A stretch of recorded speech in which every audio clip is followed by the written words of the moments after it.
సమాజానికి కావలసిన కొన్ని ప్రాముఖ్యమైన సంగతులు ఎతకడానికి ఒక అధ్యాయం, ఒక వచనంతో మనం ప్రారంభిద్దాం.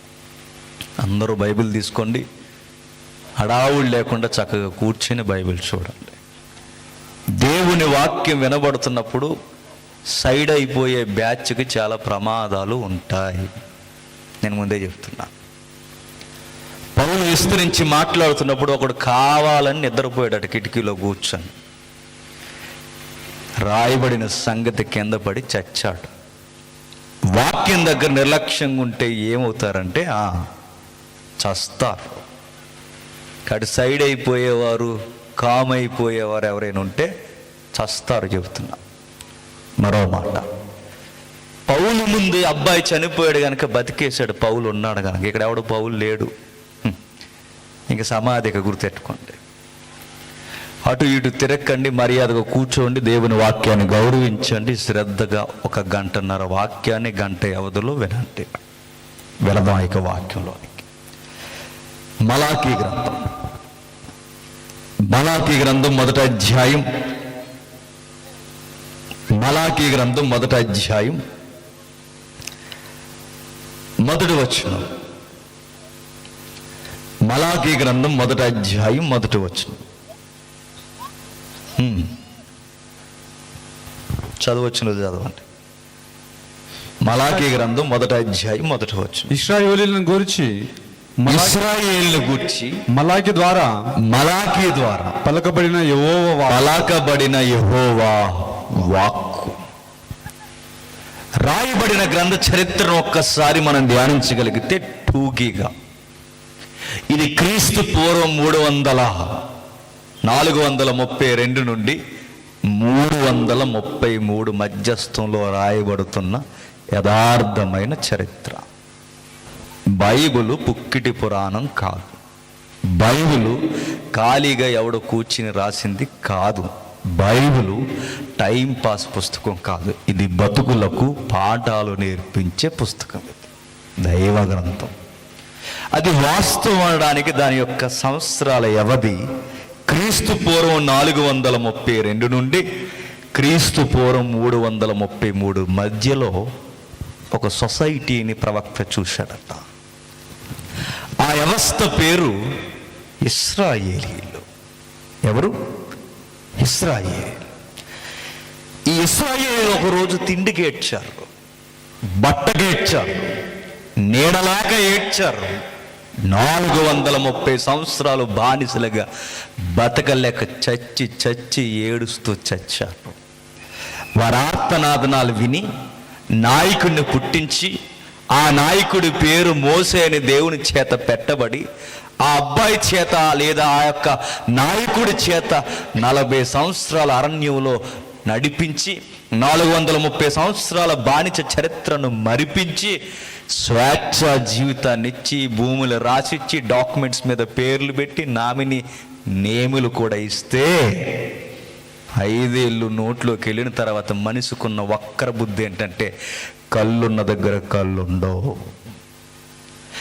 5 ఏళ్ళు ఎప్పుడైతే నోట్లోకి వెళ్ళాయో, పంటలు పండాయో, బతుకులు బాగున్నాయో, గుడారాలు పోయి మిద్దెలు మేడలు ఎప్పుడైతే వచ్చాయో వారి యొక్క కళ్ళు నెత్తికెక్కాయట.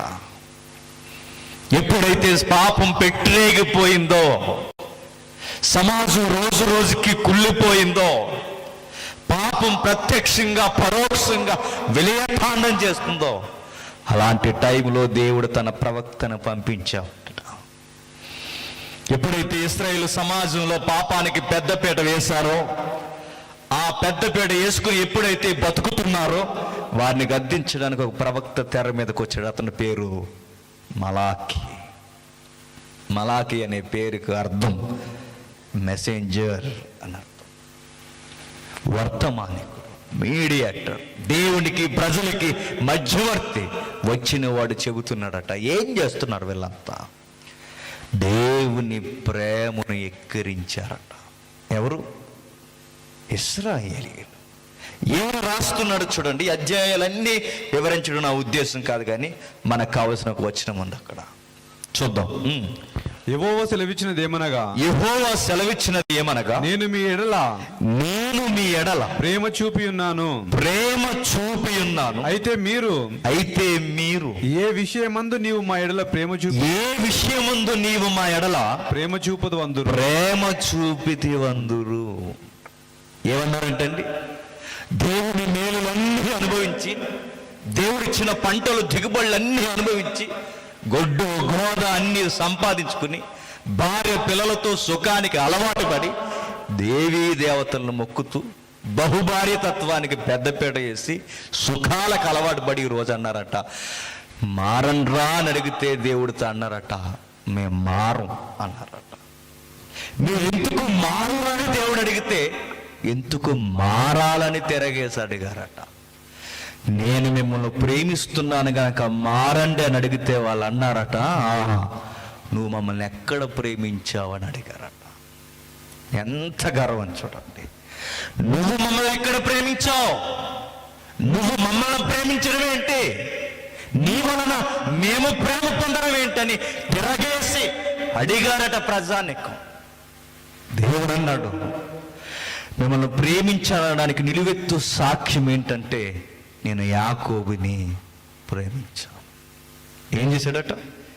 యాకోబుని ప్రేమించాడట. అడుగుతున్నాను, వాళ్ళు అడిగిందేంటి, ఈయన చెబుతున్నదేంటి?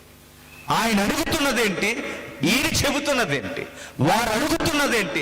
నువ్వెక్కడ మమ్మల్ని ప్రేమించావని వాళ్ళు అడిగితే దేవుడు అంటున్నాడట, యాకోబుని ప్రేమించానుగా అన్నట్టు.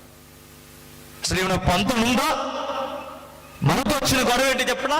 మనకు బైబిల్ తప్ప అన్ని అర్థం అవుతాయి.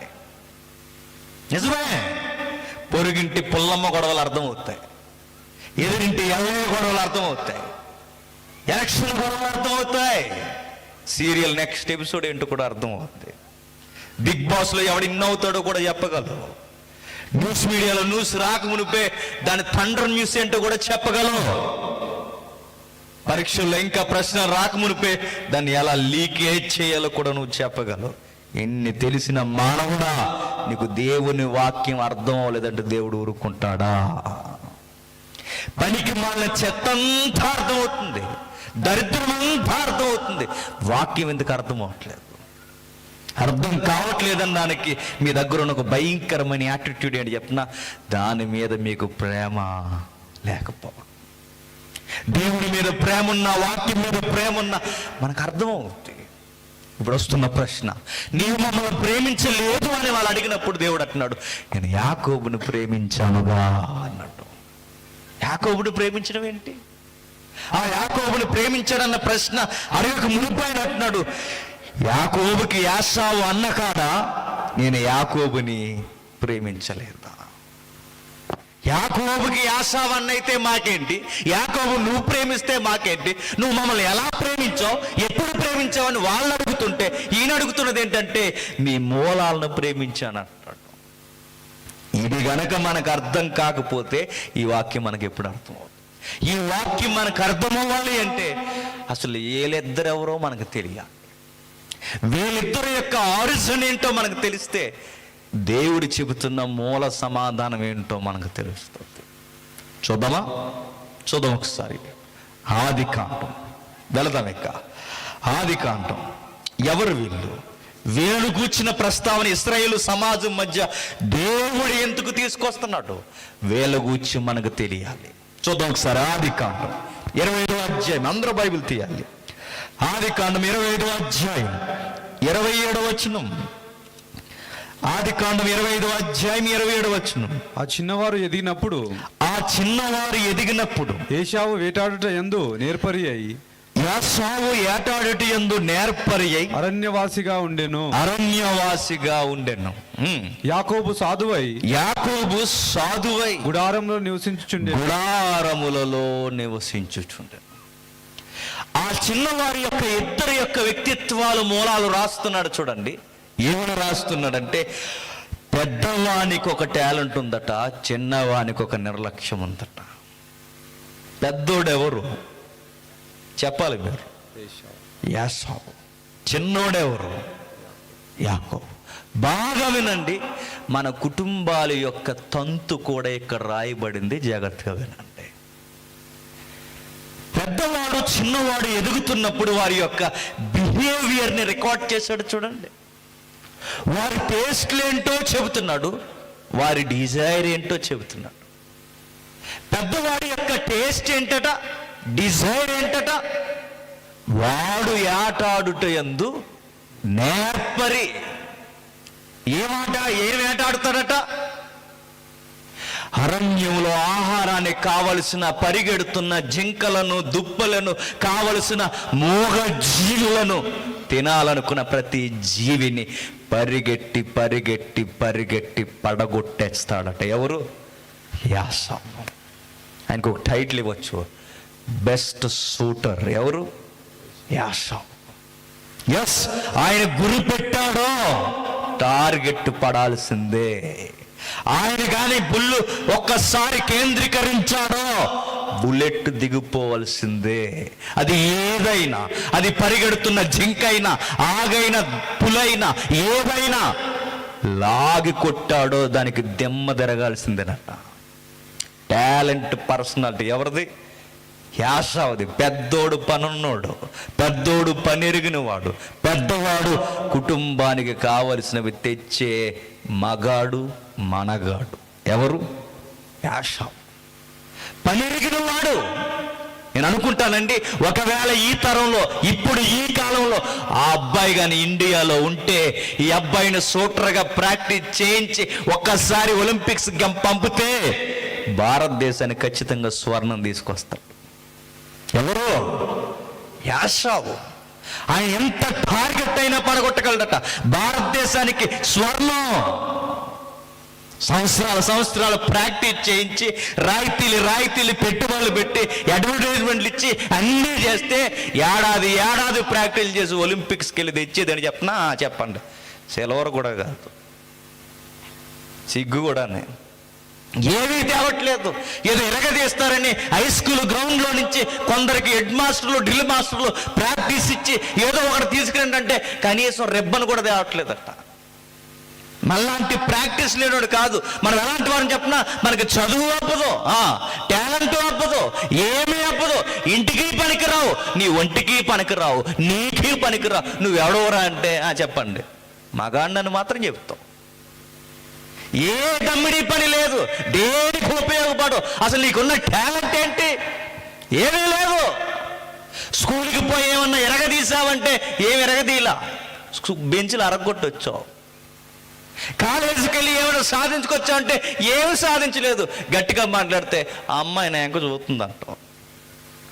ఏం చేస్తావు నువ్వు? కాలేజీకి వెళ్ళి వాడు ఎరగదీసింది ఏమీ లేదు, స్కూల్లో ఎరగదీసింది ఏమీ లేదు.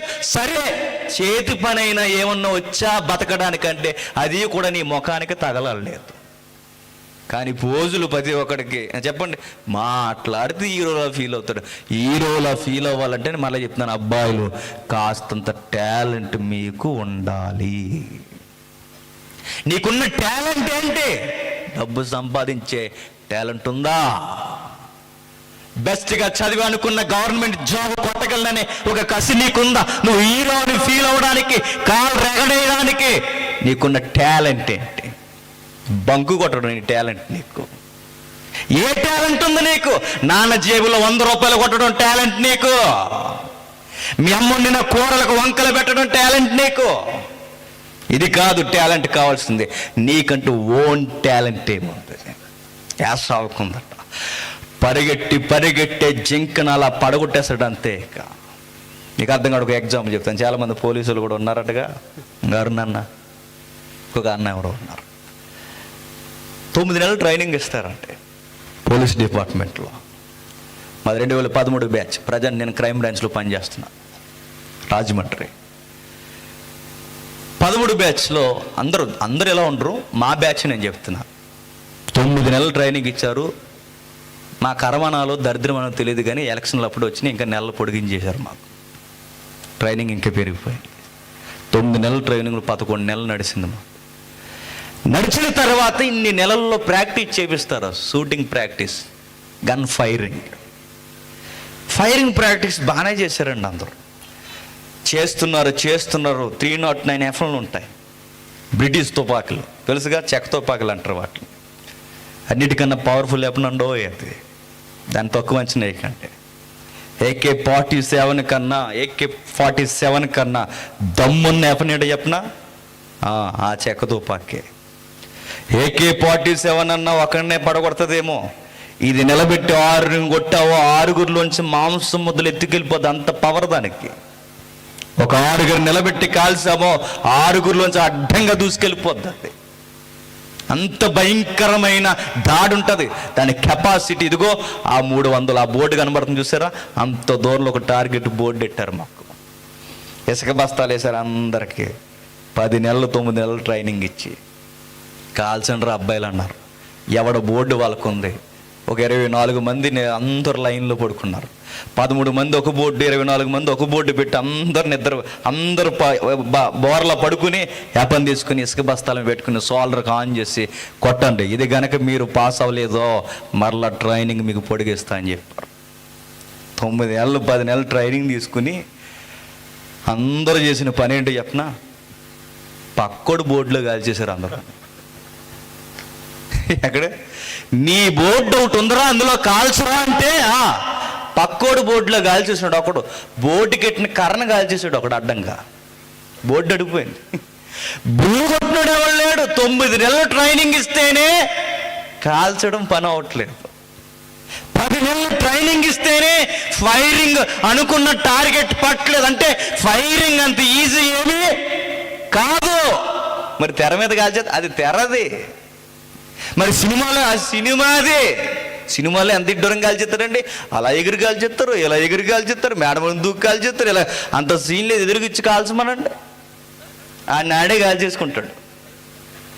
ఫైరింగ్ అంత ఈజీ కానీ మళ్ళీ చెప్తున్నాను, ఏదైతే ఎఫన్స్ ఉన్న షార్ట్ ఎఫన్ ఉందో ఒకటి 9mm పిస్టల్ ఇలా వెనక్కి లాగుతారుగా, దాన్ని తీసి ఈ హీరోలందరూ తెలుగు తెరల మీద తెగ ఉపయోగిస్తారు, ఎదురుగా కాల్చమనండి అవ్వదు. ఫైరింగ్ అంత ఈజీ కాదు. ఏమాత్రం నిలబెట్టినప్పుడు బ్రీతింగ్ తేడా వచ్చినా అక్కడ మీటర్స్ తేడా వస్తుంది టార్గెట్. అడగండి పోలీసులు ఇక్కడ ఉన్నారు. ఫైరింగ్ అనేది అంత ఈజీ కాదు. ఒలింపిక్ గేమ్స్లో కూడా సరి అయిన షూటర్స్గా అనుకున్న వారు కూడా స్వర్ణాలు తేకపోవడానికి అంత ఈజీ కాదు. కానీ యాసావ్ మాత్రం చాలా ఈజీగా ఫైరింగ్ చేస్తాడట, చాలా ఈజీగా. నేను అనుకుంటున్నాను, కుదురింగా పడుకుని కాల్చమన్న వారే కదిరింగా కాల్చలేకపోయారు, నిలబడి కాల్చమన్న వారే నిన్న సరిగా కాల్చలేకపోయారు. యాసావు కాల్చేది ఎక్కడట, పడుకుని కాల్చడం కాదు. చెప్పండి, పరిగెడుతున్న జింకను కొడతాడట, పరిగెడుతున్న దుప్పును పడగొడతాడట. ఆ అబ్బాయికి ఉన్న టాలెంట్ ఏంటంటే టార్గెట్ని పరిగెట్టించి పడగొట్టేస్తాడట. అంత టాలెంట్ ఉన్న అబ్బాయి ఎవరు? పెద్దోడు యాసావు. ఇప్పుడు మనోడు ఉన్నాడు చిన్నోడు, ఆయన పేరేంటి? యాకోబు. మన బ్యాచే, బాగా వినంటే. ఈయన గారు ఏం చేస్తున్నాడట చూడండి, ఏం చేస్తున్నాడు కింద రాశాడు. యాకోబు సాధువై గుడారములలో నివసించుచు ఇస్సాకు ఏమంటున్నాడు చూడండి, యాకోబు సాధువై గుడారముల్లో నివసించుచు పెద్దోడేమో అరణ్యంలో తిరుగుతాడట, ఆహారానికి కావలసినవి చేస్తాడట. చిన్నోడు ఈ గారాల సంటి ఎవరు? యాకోబు. నువ్వే. చదువు లేదు, సంజ లేదు, ఎక్కడికి వెళ్ళడట. మరి ఇంట్లో ఉండి ఏం చేస్తాడంటే కాముగా పిల్లిలాగా సాధువుగా, చెప్పనా అలా తిరుగుతాడు. సాధు అంటే నేను చెప్పనా, కామ్ గోయింగ్ పర్సనాలిటీ, మౌనంగా ఉంటాడట. ఎవరు? యాకోబు. ఎందుకురా స్కూల్కి వెళ్ళలేదంటే అలాగే చూస్తున్నాడు. అడిగినాడు మరి ఎదురు చెప్పరా, ఏం చెప్పడట. అడిగినోడికి తీసుకొచ్చి వెళ్ళిపోతాడు, ఏం మాట్లాడ్డా అనేసి. కామ్గా, నీరసంగా, డల్లగా. అంటే ఎలా ఉంటాడు చెప్పనా, కామ్ గోయింగ్ అబ్బాయి అన్నమాట. అబ్బాయి ఎవరితో మాట్లాడట, ఏ టాలెంట్ లేదట. మరి ఏం చేస్తావయ్య అంటే బయటికి కూడా వెళ్ళాడు, సెంటర్కి ఎక్కడికే పోడట, ఇంట్లోనే తిరుగుతాడట. నేను అడుగుతున్నాను, ఇంట్లో ఎవరి వెనకాల తిరుగుతావరా అంటే వాళ్ళ నాన్న వెనకాల తిరగడు. ఎందుకంటే వాళ్ళ నాన్న తిరగట్లేదు, వయసు అయిపోయింది. ఎవరు వాళ్ళ నాన్న? ఇస్సాకు. ఆయన కొల్లు కూడా కనబట్టలేదు, ఆయన తిరగట్లేదు. మరి ఇంట్లో కాస్తంత మసి లేదు, ఎవరున్నారు తిరిగేది? అమ్మ. ఎవరా అమ్మ? రెబక్కమ్మ. రెబక్కమ్మ వెనకాల తిరుగుతున్నాడు. ఎవరు? ఆడవాళ్ళతో తిరిగిన వాళ్ళకి ఏ బుద్ధులు వస్తాయి చెప్పండి, చెప్పాలి. ఆడవాళ్ళ బుద్ధులు వస్తాయి. చేద్దరు అబ్బాయిలు. ఆడవాళ్ళతో తిరిగే వాళ్ళకి ఏ బుద్ధులు వస్తాయి? ఆడవాళ్ళు బుద్ధులు వస్తాయి. అందుకే చూడండి, చాలా మంది అబ్బాయిలు చూడండి, ఆడవాళ్ళతో తిరిగి తిరిగి తిరిగి ఈడు బొట్టెట్టుకుంటాడు అప్పుడప్పుడు. నువ్వేట్రా సగం వేసుకుంటున్నా అంటే ఆడేసుకుంటున్నాడు. ఎందుకంటే ఆడికి తిరిగి తిరిగి వాళ్ళని చూసి యాటిట్యూడ్ అయిపోయింది. చిన్నప్పుడు ఆటలాడినప్పుడు ఎలాగే చేసేవారండి చాలా మంది. ఏంట్రా నువ్వేం చేస్తున్నావు అంటే, మా ఒకడు ఉండేవాడు, పేరు వద్దులంటే కొంచెం ఎంగింగ్గా ఉంటుంది ఆడి పేరు. ఆడు వచ్చి ఏం చేస్తాడు చెప్తున్నా, ఏం చేస్తారంటే ఈ ఆడపిల్లలు ఏం చేస్తున్నా, వీడు కూడా అందరం మేము ఆ తీర్థయాత్రలకు అక్కడికి వెళ్ళి కార్లు అవి ఇవి కొనుక్కుంటే వీడు బొరుగులు కొనుక్కునేవాడు, స్టవ్ గిన్నె. నీకు బుద్ధి లేచినంటే ఈ ఆటలన్నీ ఎవరితోనే? ఆడవాళ్ళతో ఆడి కొనుక్కునేవేంటి? గిన్నెలు, స్టవ్లు. అంతే. ఇక ఎప్పుడైతే ఆడవాళ్ళు వెనకాల, అమ్మలు వెనకాల ఎప్పుడైతే తిరుగుతున్నామో ఆ బుద్ధులే వస్తాయి. కాస్త మెచ్యూరిటీ రావాలని గుర్తుపెట్టుకో. బౌత్ సైడ్స్ వాతావరణం తెలియాలి. ఈ అబ్బాయి గుర్తుపెట్టుకోండి, వాళ్ళ అమ్మ వెనకాల తిరుగుతున్నాడట. వాళ్ళ అమ్మ వెనకాల తిరిగి తిరిగి తిరిగి తిరిగి ఈ అబ్బాయికి ఒక టాలెంట్ వచ్చిందట. ఏమొచ్చింది? వాళ్ళ అమ్మ టాలెంటే వచ్చిందట. వాళ్ళ అమ్మగారు ఎవరు? మీరు సరిగ్గా స్పందిస్తే నేను గంటలోపు ముగించేస్తాను. మీరు సరిగ్గా స్పందించకపోతే 12:30 వరకు చెప్తాను. ఆప్షన్ మీదే చెప్పండి అన్న బాటిల్ ఓపెన్ చెప్పాలి. యాకోబు గారు అమ్మగారు ఎవరు? ఎవరు? జీకే పెట్టి చెప్పండి. ఆఫర్ ఇమ్మంటారా? ప్రశ్నకి ₹10 అని చెప్పమంటారా? రెబక్కమ్మ. ఆ అమ్మగారికి ఒక టాలెంట్ ఉందట. ఆ టాలెంటే వెనకాల తిరిగి నేర్చుకున్నాడట. ఆ అమ్మగారికి ఏం టాలెంట్ ఉంది? కూరలు ఎరగొట్టేద్దట. ఎవరు? రెబక్కమ్మ. కూరలు, కర్రీస్. ఆవిడ కానీ వంట చేసిందో ఆస్తులు రాసి ఇచ్చేస్తారట. ఆస్తులు తెలుసా మీకు? ఆస్తులే, ప్రాపర్టీ ఆ కూర కోసం ఇచ్చేస్తారట. అలా వండుతుందట. ఎవరు? రెబక్కమ్మ. 40 సంవత్సరాల కాపురం చేసిన ఇస్సాకుకి ఆ లావుడండిన కూర ఏ కూర చెప్పలేకపోయాడంటే ఏ రేంజ్లో కూర వండుతుందో మీకు అర్థం అవ్వాలి. ఎవరు? రెబక్కమ్మ. 40 సంవత్సరాల కాపురం చేసి 50 ఏళ్ళు కాపురం చేసిన ఇస్సాకుకి తన భార్య ఏ కూర వండిందో చెప్పలేకపోయాడట. ఏముండిందో తెలుసా? మేక మాంసాన్ని ఏట మాంసం వండితే లొట్టలు వేసుకుని తినేసాడట. ఎవరు? ఇస్సాకు. చెప్పలేడట. అంటే అలా కూడా చెప్తారంటే ఎందుకు చెప్పరు? మీరు కావాలంటే చూడండి, మన తండ్రులను అడగండి, పొరపాటున కూర మార్చండి, మా అమ్మ వండిందిలో ఉందేంటిది అని అడుగుతారు. కూర మార్చండి, మా ఆవిడే వండింది అని చెప్తారు. ఈజీగా పసిగట్టగలరు. 2 కూరలు మార్చి బయట వారు కూర తిండి, కూర ఎవరు వండారు అని అడుగుతారు. అంటే వాళ్ళకి తిని ఎవరు వండారో చెప్పగలరు. కానీ రెబక్కమ్మ దగ్గర ఆ యాసాలు కుదరవట. రెబక్కమ్మ దగ్గరికి వెళితే ఆ కూర పేర్లు కూడా మనకు సరిగ్గా తెలియవట. రెబక్కమ్మ బాగా వినండి, మేక మాంసాన్ని ఏట మాంసం అని వండింది. వాళ్ళ అమ్మ వెనకాల కూడా తిరిగి మనోడు వాళ్ళ అమ్మ మీద ఇంకా PhD చేసేసాడట. ఎవరు? యాకోబు. వాళ్ళమ్మ కనీసం నాన్ వెజ్ నుంచి నాన్ వెజ్ పేరే చెప్పింది. ఈ అబ్బాయి ఏకంగా వెజ్కే నాన్ వెజ్ లుక్ ఇచ్చాడట. ఎవరు? యాకోబు. వండిన కూర ఏంటి చెప్పనా? చిక్కుడు గాలి చికెన్ అన్నాడట. ఎవరు?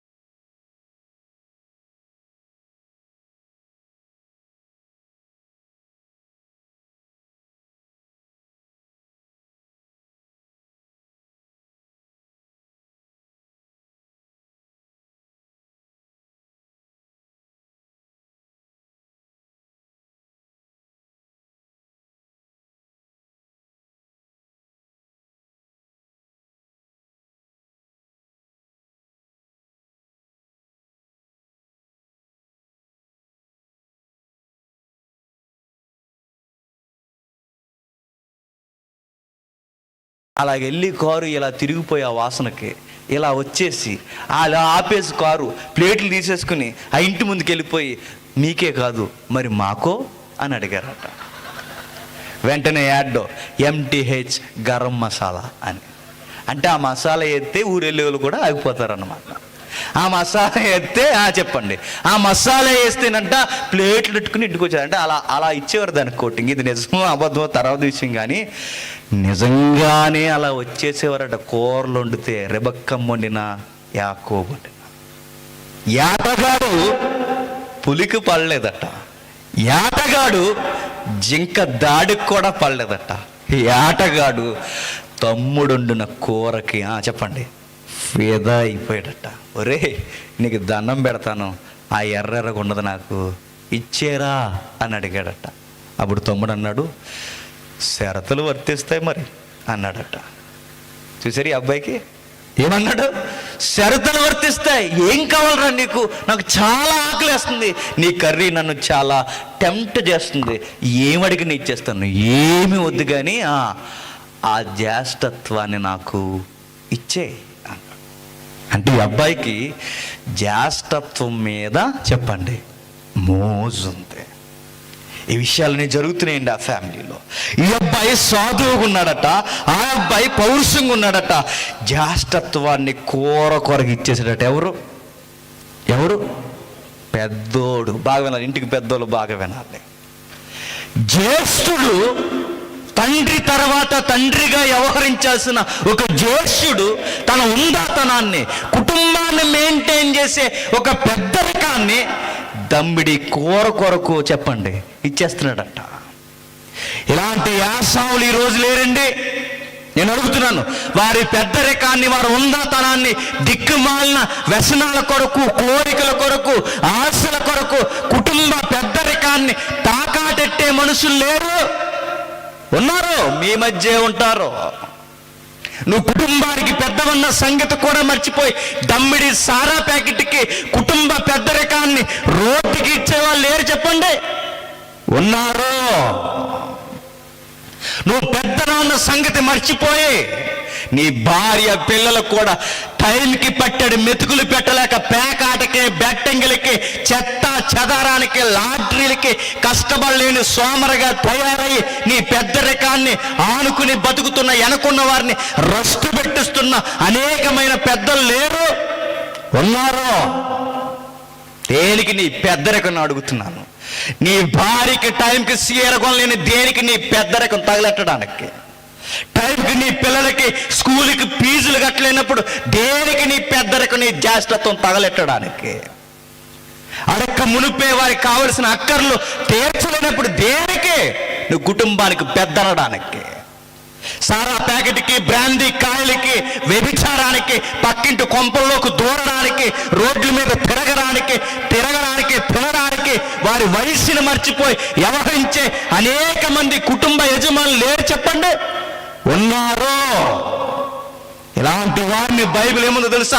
ఇలాంటి యాసావులు భ్రష్టులు, వ్యభిచారులు అంతే. భ్రష్టులు, సమాజానికి చీడ పురుగులు, కుటుంబానికి చీడ పురుగులు. వయసు పెరిగినా బాధ్యత పెరగలేని ఎవడైనా బైబిల్ చెప్తుంది భ్రష్టుడా అంతే. దేనికి నీ వయసు తగలెట్టడానికి కట్లేసి? నీకు బాధ్యత రాలేదు, ఒక రూపాయి సంపాదించడం రాలేదు, ఒక భార్యను ఎలా పోషించాలో తెలియలేదు, ఒక పిల్లలకి ఎలా ఏం కొనాలో నీకు తెలియలేదు, టైంకి ఏం కావాలో అసలు కుటుంబం మెయింటైన్ చేసి నీ పెద్దరికాన్ని చివరికి నీ భార్య పుష్టిల్ని కూడా నీ వ్యసనాలకు అమ్మేస్తానంటున్నావంటే యాసావు కూర కోసం అమ్మేశాడు, నువ్వు నీ తాగుడు కొరకు, బలహీనతల కొరకు అమ్మేస్తున్నావు నీ పెద్దరికాన్ని. ఎంతమంది లేరు చెప్పండి కుటుంబాలను నేర్పించే పెద్దలు? ఒకవేళ మీరు అలాగే ఉంటారని చెప్తున్నాను, దేవుడు మీ కుటుంబాలని దులుమాడేస్తాడు, గుర్తెట్టుకోండి. దులుమాడేస్తాడు ఆయన. యాసావు చేసిన భయంకరమైన పని ఏంటి చెప్పిన? వాడు భ్రష్టుడు, చేతగాని వాడు, వ్యభిచారి. దేవుడు ఇచ్చిన గొప్ప ఆధిక్యత ఏంటి చెప్పిన? నువ్వు కుటుంబంలో అందరికన్నా పెద్దోడు అయితే నీ కిందున్న వారిని ఎలా నడిపించాలో బాధ్యత మర్చిపోకు. పెద్దరికన కాదని నా ఇష్టం వచ్చినట్టు నోటుకు వచ్చినట్టు మాట్లాడి నీ ఇష్టానుసారంగా తిరగడానికి దేవుడు నిన్ను జ్యేష్ఠుణ్ణి చేయలేదు, పెద్దని చేయలేదు. నీ పెద్దరికాన్ని బట్టి అజమాయిషీ చేస్తావనో, నీకు నచ్చినట్టు తాకట్టు పెడతావనో దేవుడు నేను కుటుంబంలో పెద్దని చేయలేదు. పెద్దలారా గుర్తుపెట్టుకోండి, యజమానులారా గుర్తుపెట్టుకోండి, కుటుంబ నాయకులారా గుర్తుపెట్టుకోండి, మీ ఉందాతనాన్ని దేనికి తాకట్టు పెట్టడానికి వీల్లేదు. దేవుడు ఊరుకోడు, గుర్తుపెట్టుకోండి. కూర కొరకు అమ్మేశాడట, కూర కొరకు. ఇసాకు వెళ్ళిపోతే మరలా కుటుంబానికి తండ్రిగా పిలువబడేది ఎవరో తెలుసా? యాషావు. తండ్రి హోదాన్ని అమ్మేస్తున్నాడట, తండ్రి తత్వాన్ని అమ్మేస్తున్నాడట, తండ్రి యొక్క గుణాన్ని అమ్మేస్తున్నాడట. విలువలు లేనివాడు, కాపాడుకోలేని వాడికి పెద్దరికం ఉన్నా ఒకటే, చెప్పండి, ఊడిపోయినా ఒకటే. ఏస్ నీలాంటి వాడికి ఈరోజు కూర కొరకే నువ్వు అమ్మేస్తున్నావంటే రేపొద్దున్న చెప్పండి నువ్వు దేని కొరకైనా అమ్మేస్తావు. నీలాంటి వాడి చేతుల్లో దేవుడు కుటుంబాలు పెట్టాలనుకోడు. అందుకే అర్ధాంతరంగా మధ్యలోనే ఎగిరిపోయే బాధ్యత లేని పెద్దవారు కూడా మనకు కనబడతారు. వేస్ట్ వీళ్ళ వల్ల కుటుంబాలు నాశనం అయిపోతాయి. ఈ విషయం జరుగుతుందట. పెద్దోడు చిన్నోడు పెద్దవాడు పెద్ద అయిన మాట్లాడుకుంటున్నప్పుడు ఒక విషయం కంగారు పడింది. ఆ ఇంటి ఇల్లాలు ఎవరు? రెబెక్కమ్మ. మీరు స్పందించండి, నేను పేర్లు అడుగుతున్నాను, మీరు చెప్పండి. పెద్దోడు మాట్లాడే ఈ బలహీనుడికి, దౌర్భాగ్యపు బుద్ధి కలిగిన వాడికి పెద్ద అయిన వాగ్దానాలనే ఆస్తులు రాసిచ్చేస్తా అన్నాడట. మాట్లాడుకుంటున్నారు ఇద్దరు. 27వ అధ్యాయం మొదటి వచనం చదువుదాం ఒకసారి. 27వ అధ్యాయం మొదటి వచనం. ఇస్సాకు వృద్ధుడై అతని కన్నులకు మంద దృష్టి కలిగినప్పుడు అతడు తన పెద్ద కుమారుడైన ఏశావుతో నా కుమారుడా అని అతన్ని పిలవగా అతడు చిత్తము నాయన అని అతనితో అనెను. అప్పుడు ఇస్సాకు ఇదిగో నేను వృద్ధుడను, నా మరణ దినము నాకు తెలియలేదు, కాబట్టి నీవు దయచేసి నీ ఆయుధములైన నీ అంబుల పొదిని నీ విల్లును తీసుకొని అడవికి పోయి నా కొరకు వేటాడి మాంసము తెమ్ము, ఏమన్నదండి? ఏమంటున్నాడు ఆయన? నా కొరకు ఏటాడి మాంసం. ఎవరికి చెప్తున్నారు? ఎవరెవరికి చెప్తున్నారు? పెద్ద ఆయన ఇస్సాకు పెద్దోడు యాసావుకు చెప్తున్నాడు. ఏమని? నాయనా, ఇక ఏ రోజు చనిపోతాను నాకు తెలియదు, చనిపోయే ముందు మంచి కూర తిని చచ్చిపోతాను రా అన్నాడు. ఇదేం కోరుకో మరి? ఎవరికి? ఇస్సాకు.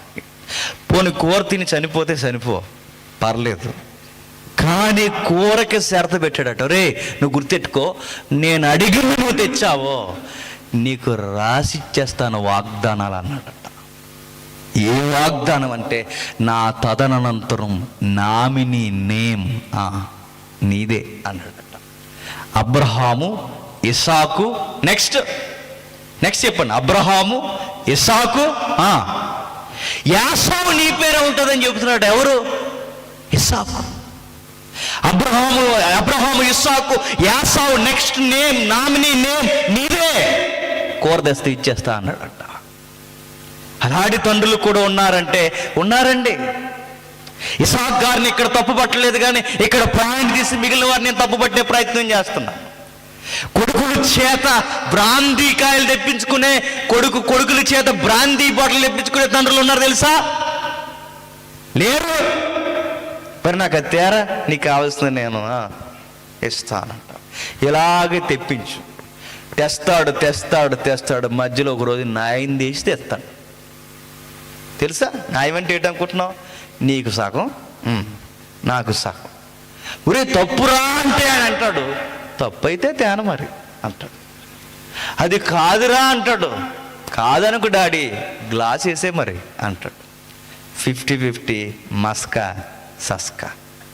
అంతే. ఇక ఇద్దరు కల ఒకవేళ లేదు నేను భయపెట్టేస్తాను వచ్చేస్తానంటే కొందరు కుర్రగాలు చేసే తుంట్ర పనులు నేను చెప్తున్నా, వాళ్ళ నాన్న తాగేసిన మద్యం బాటిల్ పోగొట్టి వాటన్నిటిని ఒక బాటిల్లోకి ఉంచి ఎలా ఉంటుందో మా నాన్న తాగుతున్నప్పుడు ఎందుకో మొహం అలా ఎడుతున్నాడు, ఎందుకు అలా ఎడుతున్నాడు నేను కూడా చూడాలనుకున్న ఒక రోజు ఆడు వేసేస్తాడంటే నమ్మగలవా? చేస్తాడు. టేస్ట్ గుర్తుపెట్టుకో. తండ్రులు ఏం చేస్తారు కుమారులు కూడా అదే చేస్తారు. కొడుకుల చేత కైనా ప్యాకెట్లు మీ సైడ్ ఎక్కువ తింటారండి, లేనిపోయిన అలవాట్లు అవి ఇవి మత్తు పానీయాలు కొడుకుల చేత తెప్పించుకునే తండ్రులు లేరా? గుర్తుపెట్టుకోండి.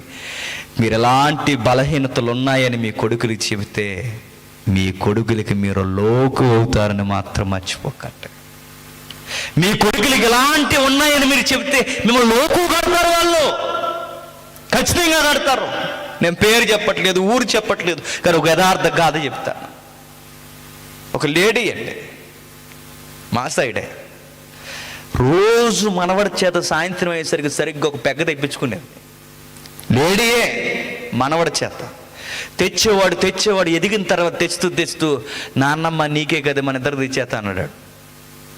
తెచ్చారు. ఈ రోజుకి ఏమైపోయింది చెప్పినా, ఆడు ఆమె కన్నా భయంకరమైన తాగుబోతు అయిపోయాడు. చివరికి ఇల్లు ఏలంపాటేసాడు తాగడానికి. పెద్దలారు గుర్తుపెట్టుకోండి, కొడుకులకి చెప్పాల్సిన విషయాలు చెప్పకుండా అవసరం లేని సంగతులు వాళ్ళతో డిస్కషన్ చేస్తే అసలకే చెప్పండి ఎసరు పెడతారు. గుర్తుపెట్టుకోండి. ఆ రోజు జరిగిందట. పంపించాడు. ఈ పెద్దవాడు మాట్లాడుకున్నప్పుడు సైడ్ నుండి వింటుందట. ఎవరు? భార్యమని. ఎవరు చెప్పండి? ఇంటికి దీపం సామెత చెప్పండి. ఇంటికి దీపం ఎవరట? ఇల్లాలు. బాగా వినండి అమ్మా. ఇంటికి దీపం ఎవరట? ఇల్లాలు. ఇంటికి దీపం ఇల్లాలు. దీపం ఉండే దగ్గర దీపం ఉంటే ఇంటికి వెలుగు ఉంటుందా ఉండదా? ఉంటుందా ఉండదా? ఉంటా. దీపం ఉండాల్సిన దగ్గర దీపం ఉండకుండా దీపం వెళ్ళి సూర్యులో ఉంటే ఏమవుద్ది? తగలడిపోద్ది. ఏది వెలిగిస్తాదో చెప్పండి, అదే వెలుగు కుటుంబాన్ని నాశనం చేస్తాదా చెయ్యదా? చేస్తుంది ఖచ్చితంగా. రిబెక్కమ్మ చేస్తున్న భయంకరమైన పనిని చెప్పిన, ఆ ఇంటిని మెయింటైన్ చేయాల్సిన ఆ ఇంటి ఎలా చేస్తున్న పొరపాటు, యజమాని మాటలు రహస్యముగా వినడం మొదటి తప్పు. రెండవ తప్పు, చిన్నోడు చెవులోకి ఎక్కించడం రెండవ తప్పు. ఉన్నారండి అలాంటి వాళ్ళు. భార్యలుగా అనేక మంది భర్త యొక్క గుట్టులు ఊరకే విని బలహీనుల దగ్గర మాట్లాడే అనేక మంది బలహీనులైన భార్యలు లేరు, ఉన్నారు. మొదటి వర్తమానం మాట్లాడుతూ నేను చెబుతున్నాను, నీ భర్త గౌరవాన్ని నువ్వు తీస్తే, నేను మరలా చెప్తున్నా, నువ్వు తీస్తున్న నీ భర్త గౌరవాన్ని కాదు, నీ గౌరవాన్ని నువ్వు తీసేస్తున్నావు. గుర్తుపెట్టుకో. నీ భర్త నీ కిరీటాన్ని ఒక పెంటలోనో బురదలోనో నువ్వు వేస్తానంటే నీ గౌరవాన్ని తీసుకెళ్ళి నువ్వే అశుద్ధంలో వేస్తున్నావు. గుర్తుపెట్టుకో. రిబెక్కమ్మ చేస్తున్న తప్పేంటో తెలుసా?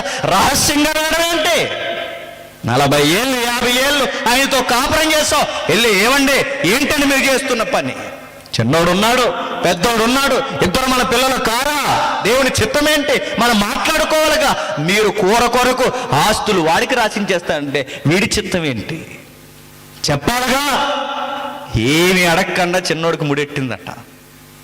చదువుకునే అబ్బాయి, ఏమీ ఎరగని అబ్బాయి, అసలు ఏ సాధువుగా కామ్ గోయింగ్ వెళ్ళిపోయి ఈ అబ్బాయి స్కూల్కి వెళ్ళకుండా ఇంటికాడ అమెరికా తిరుగుతున్న ఈ అబ్బాయికి వీళ్ళు రారని పిలిచిందట. ఎవరిని? చిన్న కొన్ని కుటుంబాలు ఉంటాయండి, 2 పార్టీలు ఉంటాయి ఆ ఫ్యామిలీలో. చెప్పండి, అమ్మ పార్టీ ఒకటి, నాన్న పార్టీ ఒకటి. ఎలాగుంటాను పార్టీ, ఏదో ఒక పార్టీ ఓడిపోద్ది ఏదో రోజు. గుర్తెట్టుకోండి. ఓటు బ్యాంకింగ్ నిల్లే ఓడిపోతారు ఖచ్చితంగా. ఇద్దరు ఓడిపోతారు, ఒకరు కాదు, 2 పార్టీలు ఎగిరిపోతాయి. గుర్తుపెట్టుకోండి. ఆ రోజు 2 పార్టీలు ఉన్నాయి ఆ ఫ్యామిలీలో. ఏమైంది? తండ్రి సైడ్ పెద్దోడు, తల్లి సైడు చిన్నోడు. 2 పార్టీలు అయినాయి. వీళ్ళిద్దరూ చేస్తున్నది. తల్లి మాట్లాడుతుందట, చిన్నోడు చెప్తుంది, ఇలా రారా. ఏమమ్మీ అన్నాడు. కామ్ గోయింగ్ కదండి. ఎవరు?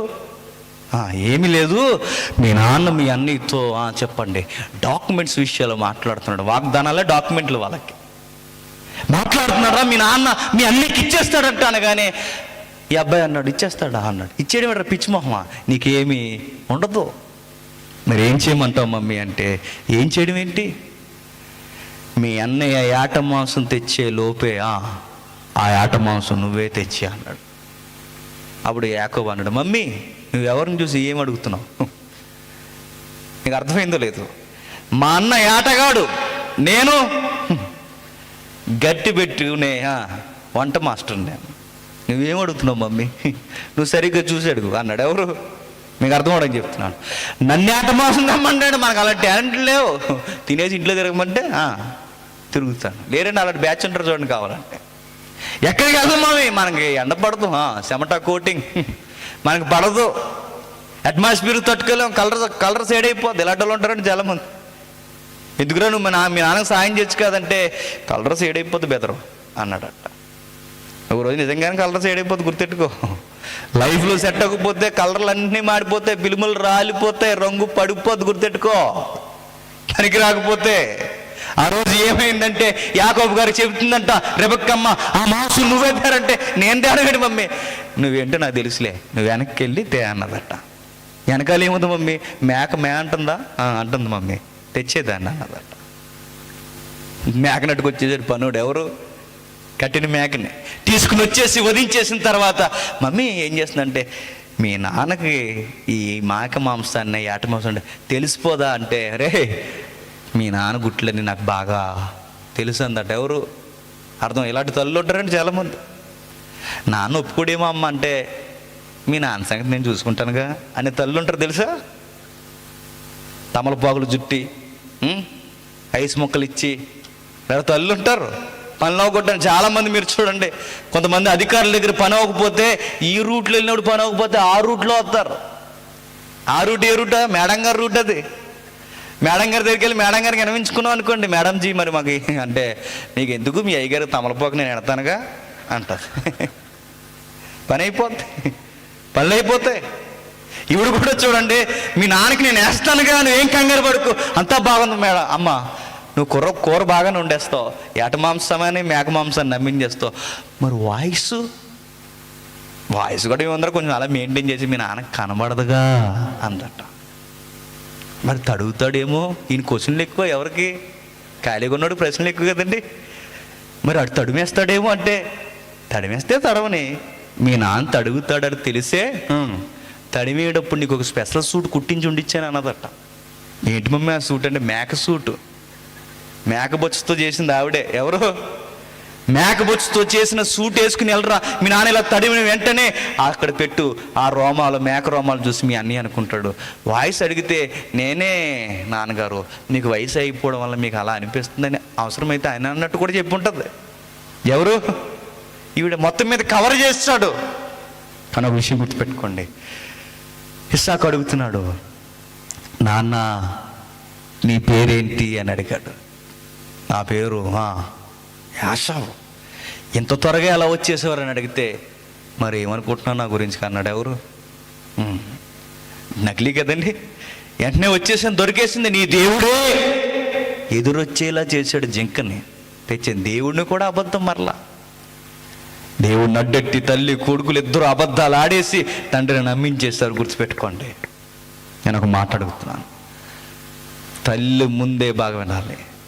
నాన్నకి అబద్ధం చెబుతున్నాడు, నాన్నకి అబద్ధం చెబుతున్నాడంటే ఆ ధైర్యం ఎలా వస్తుంది యాకోబుకి చెప్పండి. కళ్ళు ఇస్సాకు కనబడకపోవచ్చు, కానీ రెబెక్కమ్మ కళ్ళు కనబడతాయిగా. అయినా తల్లి ముందు ఎందుకు చెప్పగలుగుతున్నాడు, ధైర్యం ఇచ్చింది. ఎవరు చెప్పండి, సొంత అమ్మే ధైర్యం ఇచ్చింది. మా అమ్మే మా నాన్నకి అబద్ధాలు చెబుతుందంటే నేను చెప్పిన తప్పేమీ లేదనుకున్నాడు. గుర్తుపెట్టుకున్న తల్లులారా, మీ కొడుకుల ముందు మీ ఇష్టం వచ్చినట్టు మీరు వ్యవహరించినా, మీ ఇష్టం వచ్చినట్టు మీరు ఎలాగబెట్టినా, మీ కొడుకులకి మీరు ధైర్యాన్ని ఇస్తారు, ఖచ్చితంగా ఇస్తారు. మా నాన్నకి మా అమ్మే అబద్ధం చెప్తుంది, మా అమ్మ చూసినా నన్ను ఏమి అనదు. చాలామంది తల్లు ఉంటారు, మరి అదేం ముద్దో, పనికి మాలిన ముద్దు. ఆడు ఇలా వచ్చి ఆ ఇంట్లోంచి ఇలా వచ్చి ఏదో ఒక వస్తువు తెచ్చేస్తాడు, ఏదో ఒక వస్తువు ఆ పక్కింటి వాళ్ళు తెచ్చేసిన వెంటనే ఎన్ని తెలివితేటలో, బంగారానికి ఏంటి దొంగతనానికి. ఆ ఇంట్లో వస్తువు తెచ్చేస్తే ఆడిని మెచ్చుకుంటుంది, ఎవరిని, ఇలాగ ఇంట్లో దొంగతనం చేసి పక్కన చిలుపు దొంగతనం ఏదో చేసాడు, చేసిన వెంటనే చేతుల మీద కొట్టమో మూతుల మీద కొట్టమో ఇది ఏమి చేయరండి. ఆ ఇంట్లో ఉన్న వస్తువు ఇలా తెచ్చిన వెంటనే అన్నీ తెలివితేటలు, నాన్న తెలివితేటలు అని మనం మెచ్చుకోవడం. ఇలాగే మెచ్చుకో, ఒకరోజు బ్యాంక్ తెచ్చేస్తాడు, ఇలాగే మెచ్చుకో, ఏదో రోజు డిబ్బీ తెచ్చేస్తాడు. అప్పుడు తెలుస్తుంది ఎక్కడున్నాడు మీ కొడుకు, అరెస్ట్ అని అడుగుతారు, అప్పుడు తెలుస్తుంది. నాకేం తెలియదండి, మా అబ్బాయికి ఏం తెలియదండి, ఈవెన్ కూడా అరెస్ట్ చేయండి అంటారు. నిజం. చాలా మంది గుడ్డు తల్లులు ఉంటారండి. ఈ తల్లులు ఏంటో మన అర్థమవుతుంది. కొడుకులు బూతులు మాట్లాడుతుంటే తెగ మురిసిపోతుంటారు. ఉన్నారు తెలుసా, చిన్న చిన్న పిల్లలు వచ్చిరాని మాట్లాడుతుంటే అడు ఏదో అన్నాడట వాళ్ళ నాన్నమ్మని ఏదో అన్నాడట. వెంటనే వాళ్ళ ఆయన్ని పిలిచి ఏమండి ఇలా రండి అంటారు. ఏవే అని అడుగుతాడు. ఏమీ లేదండి, మీ అబ్బాయి ఏమన్నాడో తెలుసా అని అంటాడు. ఏమన్నాడంటే మీ అమ్మని వాళ్ళ అమ్మ అన్నాడు. అదే నీ అమ్మ అన్నాడు. అలా అన్నావు రే, మా అమ్మ నానేవరా అని అడుగుతాడు. ఈవిడు మురిసిపోయి ఆయనే మురిసిపోయి అప్పుడు ఆడికి ఒకటి అర్థం అవుద్ది ఆ పసిహృదయానికి. ఏమని చెప్పండి, బూతులు తిడితే నన్ను మెచ్చుకుంటారన్నమాట. అప్పుడు అలా ఎదుగుతూ బూతులు పురాణాలు బాగా నేర్చుకుని ఎదిగిన తర్వాత మీ అమ్మనే అందరు అమ్మని లైన్లు ఎట్టి మొత్తం పాఠం చెప్పేస్తాడు. అప్పుడు అవరే ఏట్రా అని అడుగుతావు, నోరు ముయ్యి అంటాడు. చెప్పాల్సిన టైంలో చెప్పలేదు కనుక ఎదిగిన తర్వాత అమ్మలందరికీ చెప్పండి వాయించేస్తాడు. గుర్తెట్టుకోండి, కొడుకులు చేసే తింగర పనుల్ని సపోర్ట్ చేయకండి. రెబెక్కమ్మ గద్దించాలండి. గద్దించడానికి బదులు తండ్రికే దగ్గరున్న అబద్ధాలు చెప్పిస్తుందంటే ఆ కుటుంబం ఏమైపోద్ది, మొక్క చెక్కలైపోయి నాశనం అయిపోద్ది. కొడుకు ఒకలా, తండ్రి ఒకలా, పెద్దన్నయ్య ఒకలా, చిన్నోడు ఒకలా, భార్య ఒకలా. ఏం చేస్తున్నారు ఆ ఫ్యామిలీలో?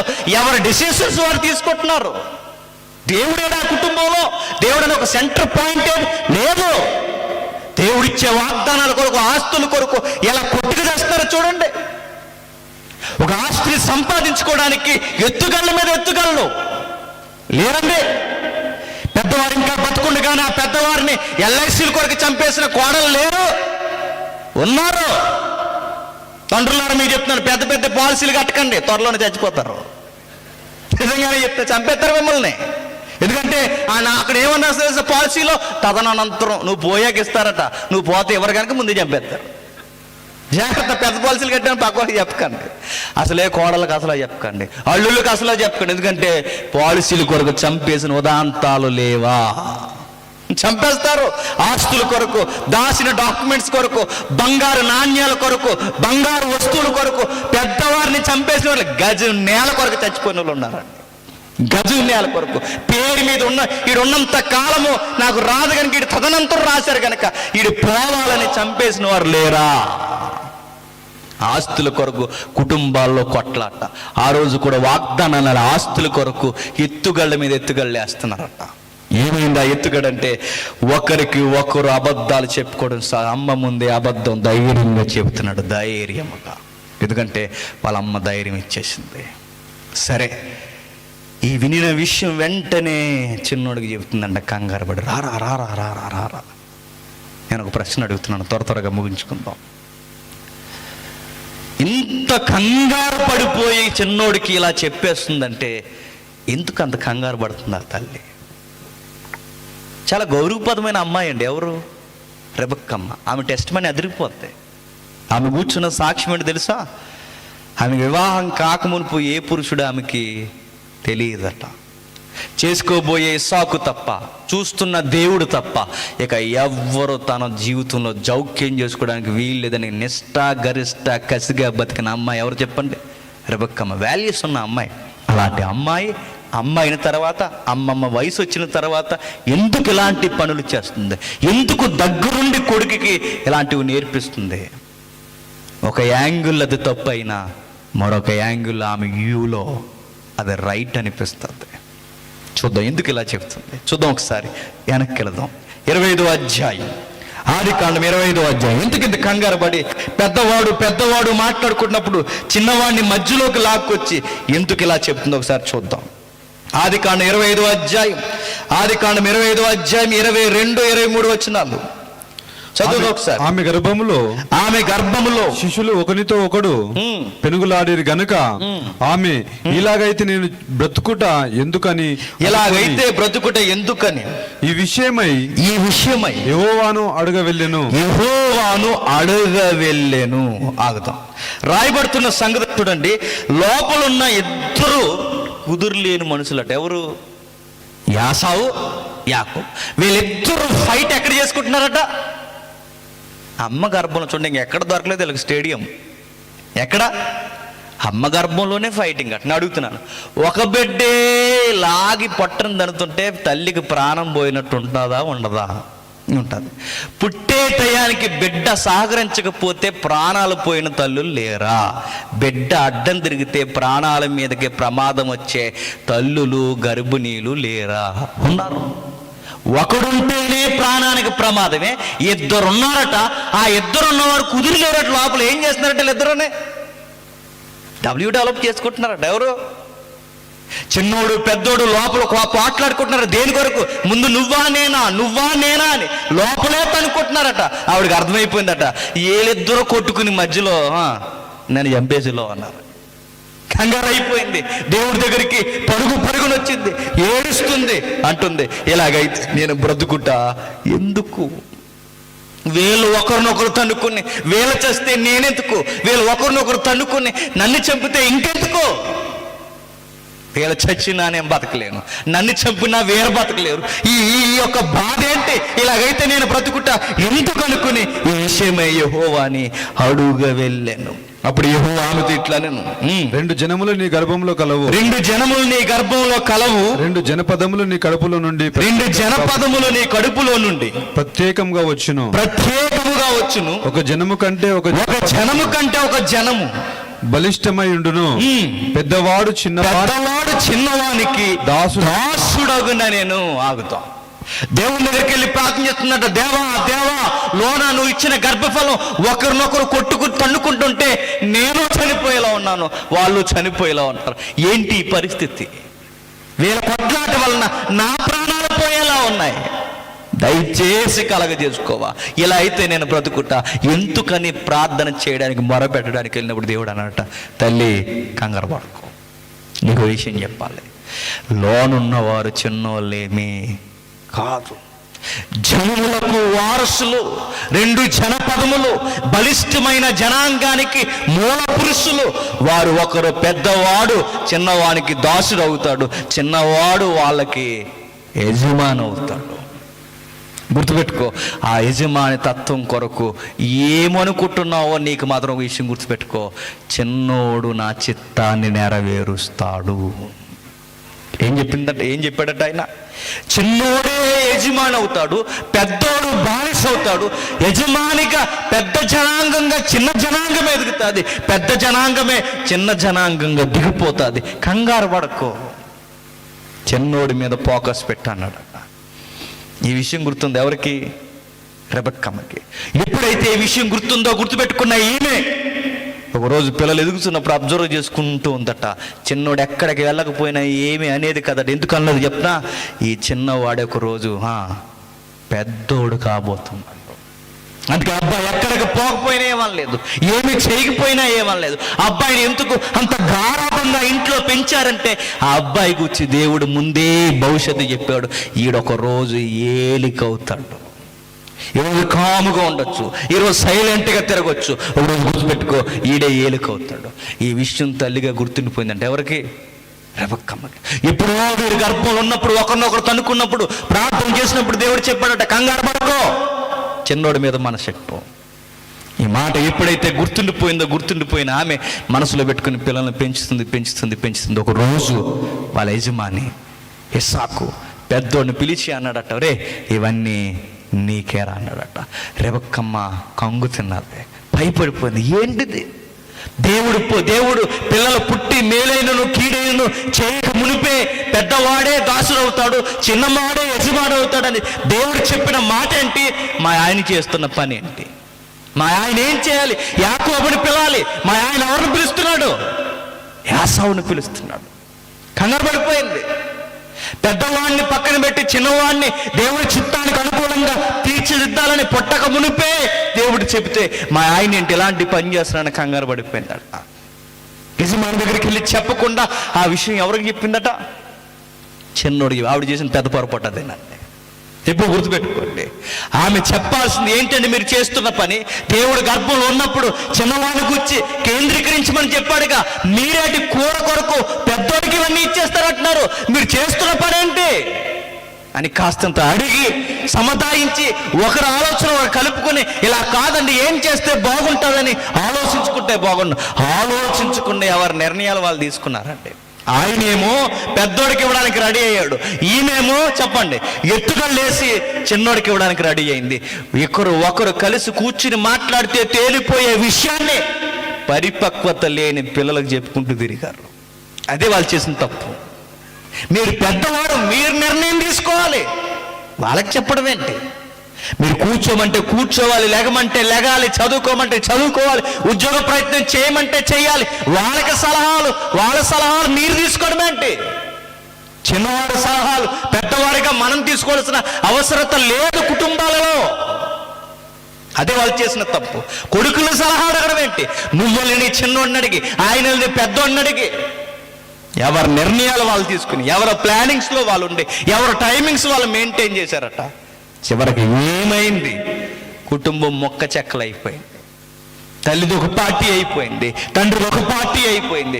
చివరికి ఏం చేయాలో తెలియని పరిస్థితుల్లోని కుటుంబాన్ని తెచ్చేసారు. కనీసం ఒక్క అర్ధ గంట కూర్చుని మాట్లాడుకుంటే సరిపోనండి. చాలా మందికి ఏంటో మరి భార్య భర్తలకి మాట్లాడుకోరండి. ఏంటో మరి ఆ పోయే కాలం ఏంటో. ఏదైనా నిర్ణయం తీసుకునేటప్పుడు మాట్లాడితే బాగుంటుంది. చాలా మంది భార్యలు భర్తలతో మాట్లాడరు, పక్కింటోళ్ళకి చెప్తుంటారు వెళ్ళి. అలా చేంజ్ చేస్తారు పక్కింటోళ్ళకి చెప్తే. చాలా మంది భర్తలు భార్యతో మాట్లాడరు, వెళ్ళి ఎవరికి చెప్తారు తెలుసా? చెప్పండి, వాళ్ళ స్నేహితులకు చెప్తారు. పోయి వాళ్ళేం చేస్తారు? వచ్చి మీ బాధ్యతలు ఒకరికొకరు మోసుకోవాల్సింది మీరే. అమ్మలకు చెప్పి, నాన్నకి చెప్పి, అత్తలకు చెప్పి, మధ్యలో ఉన్న వాళ్ళకి చెప్తే ఎలా ఏం చేస్తారు? మధ్యలో వచ్చి ఇంకొన్నది నాశనం చేస్తారు. మధ్యలోకి వచ్చి మీరు చేయాల్సింది అని చెప్పిన, మీ బయట ఉన్నవారు మీకన్నా తక్కువగా ఉన్నవారితో కాదు డిస్కషన్ చేయాల్సింది, మీ లైఫ్ పార్ట్నర్తో డిస్కషన్ చేయాలి. మైనస్ అయిపోయారండి అక్కడ వీళ్ళతో. మాట్లాడుకోలేదు. ఎవరు ఈగోలు అనుకోవాలో, గౌరవాలు అనుకోవాలో, మరి మోమాటం అడ్డొచ్చింది అనుకోవాలో, ఏమనుకోవాలో తెలియదు. కానీ పిల్లలిద్దరికి ఎక్కించేశారట. వచ్చేసరికి జరగాల్సిన మోసం జరిగిపోయింది. పెద్దోడికి విషయం తెలిసిపోయింది. పెద్దోడు రంకులు వేసుకుంటూ వచ్చేసి కత్తి నూరేసాడట. ఒక నిర్ణయం, ఒక టార్గెట్ పెట్టుకున్నాడట. 27:41 తన తండ్రికి యాకోబుకి ఇచ్చిన దీవెన నిమిత్తము యాసావు అతని మీద పగబెట్టెను. మరియు యాసావు తన తండ్రి యాకోబు మీదకి ఇచ్చిన తన తండ్రి దీవెన నిమిత్తము ఏశావు అతని మీద పగబెట్టెను. యాసావు అతని మీద పగబెట్టెను. మరియు ఏశావు నా తండ్రిని గూర్చిన దుఃఖదములు సమీపముగా ఉన్నది. అప్పుడు నా తమ్ముడైన యాకోబుని చంపెదననుకొను. ఏమనుకుంటున్నాడండి? మా నాన్న ఇలా పోయిన వెంటనే నా తమ్ముడిని నేను చంపేయాలనుకున్నాడు. ఆస్తి కొరకు, వాగ్దానాల ఆస్తి కొరకు సొంత తమ్ముడిని చంపేయడానికి స్కెచ్ చేసి కూర్చున్నాడు. ఎవరు? సొంత అన్నయ్య. సొంత అన్నలు ఆస్తుల కొరకు తమ్ముడిని చంపేసిన వాళ్ళు లేరండి. సొంత తమ్ముళ్ళు సొంత అన్నయ్యల్ని ఆస్తుల కొరకు, గజం నేల కొరకు చంపేసిన వాళ్ళు లేరండి. ఉన్నారు. ఆ రోజు ఇదే జరుగుతుందట ఆ ఫ్యామిలీ. వాగ్దానాల ఆస్తి కొరకు, జ్యేష్ఠత్వం కొరకు ఏ కాసి కూర్చున్నాడు తెలుసా? మా నాన్న ఇలా పోని, మా నాన్న సమాధి ఆరకమునిపై మా తమ్ముడిని సమాధికి నేను రెడీ చేస్తాను స్కెచ్ చేసి కూర్చున్నాడట. ఈ విషయం తల్లిదండ్రులు ఇద్దరికి తెలిసిపోయింది. అయ్యో అయ్యో, సుఖంగుండే కుటుంబంలో ఎన్ని కష్టాలు తెచ్చిపెట్టాం. ఆలోచించుకోలేకపోయాం, నిర్ణయం తీసుకోలేకపోయాం. బోరుని ఏడ్చిందట చిన్నోడి దగ్గరకు వచ్చి. చివరి వచనం 45లో, అన్న కోపము నీ మీద తొలగి నీవు అతనికి చేసిన వాటిని అతను మరుచు వరకు లాభాలను యొద్దకు కొన్నేళ్ళు ఉండుము. అప్పుడు నేను అక్కడి నుండి నిన్ను పిలిపించదును. ఒక్కనాడే మీ ఇద్దరు నేను పోగొట్టుకొన నేల. రే, మీ ఇద్దరు కొట్టుకు తెచ్చిపోతే ఈ వృద్ధాప్యంలో మేము ఏమైపోవాలరా? ఈ ముందుండాలి. ఎవరికి? రెబెక్కమ్మకి. ఇలాంటి పని చేస్తే ఇద్దరు కొట్టుకు వస్తారని తల్లిగా తెలియద్దు.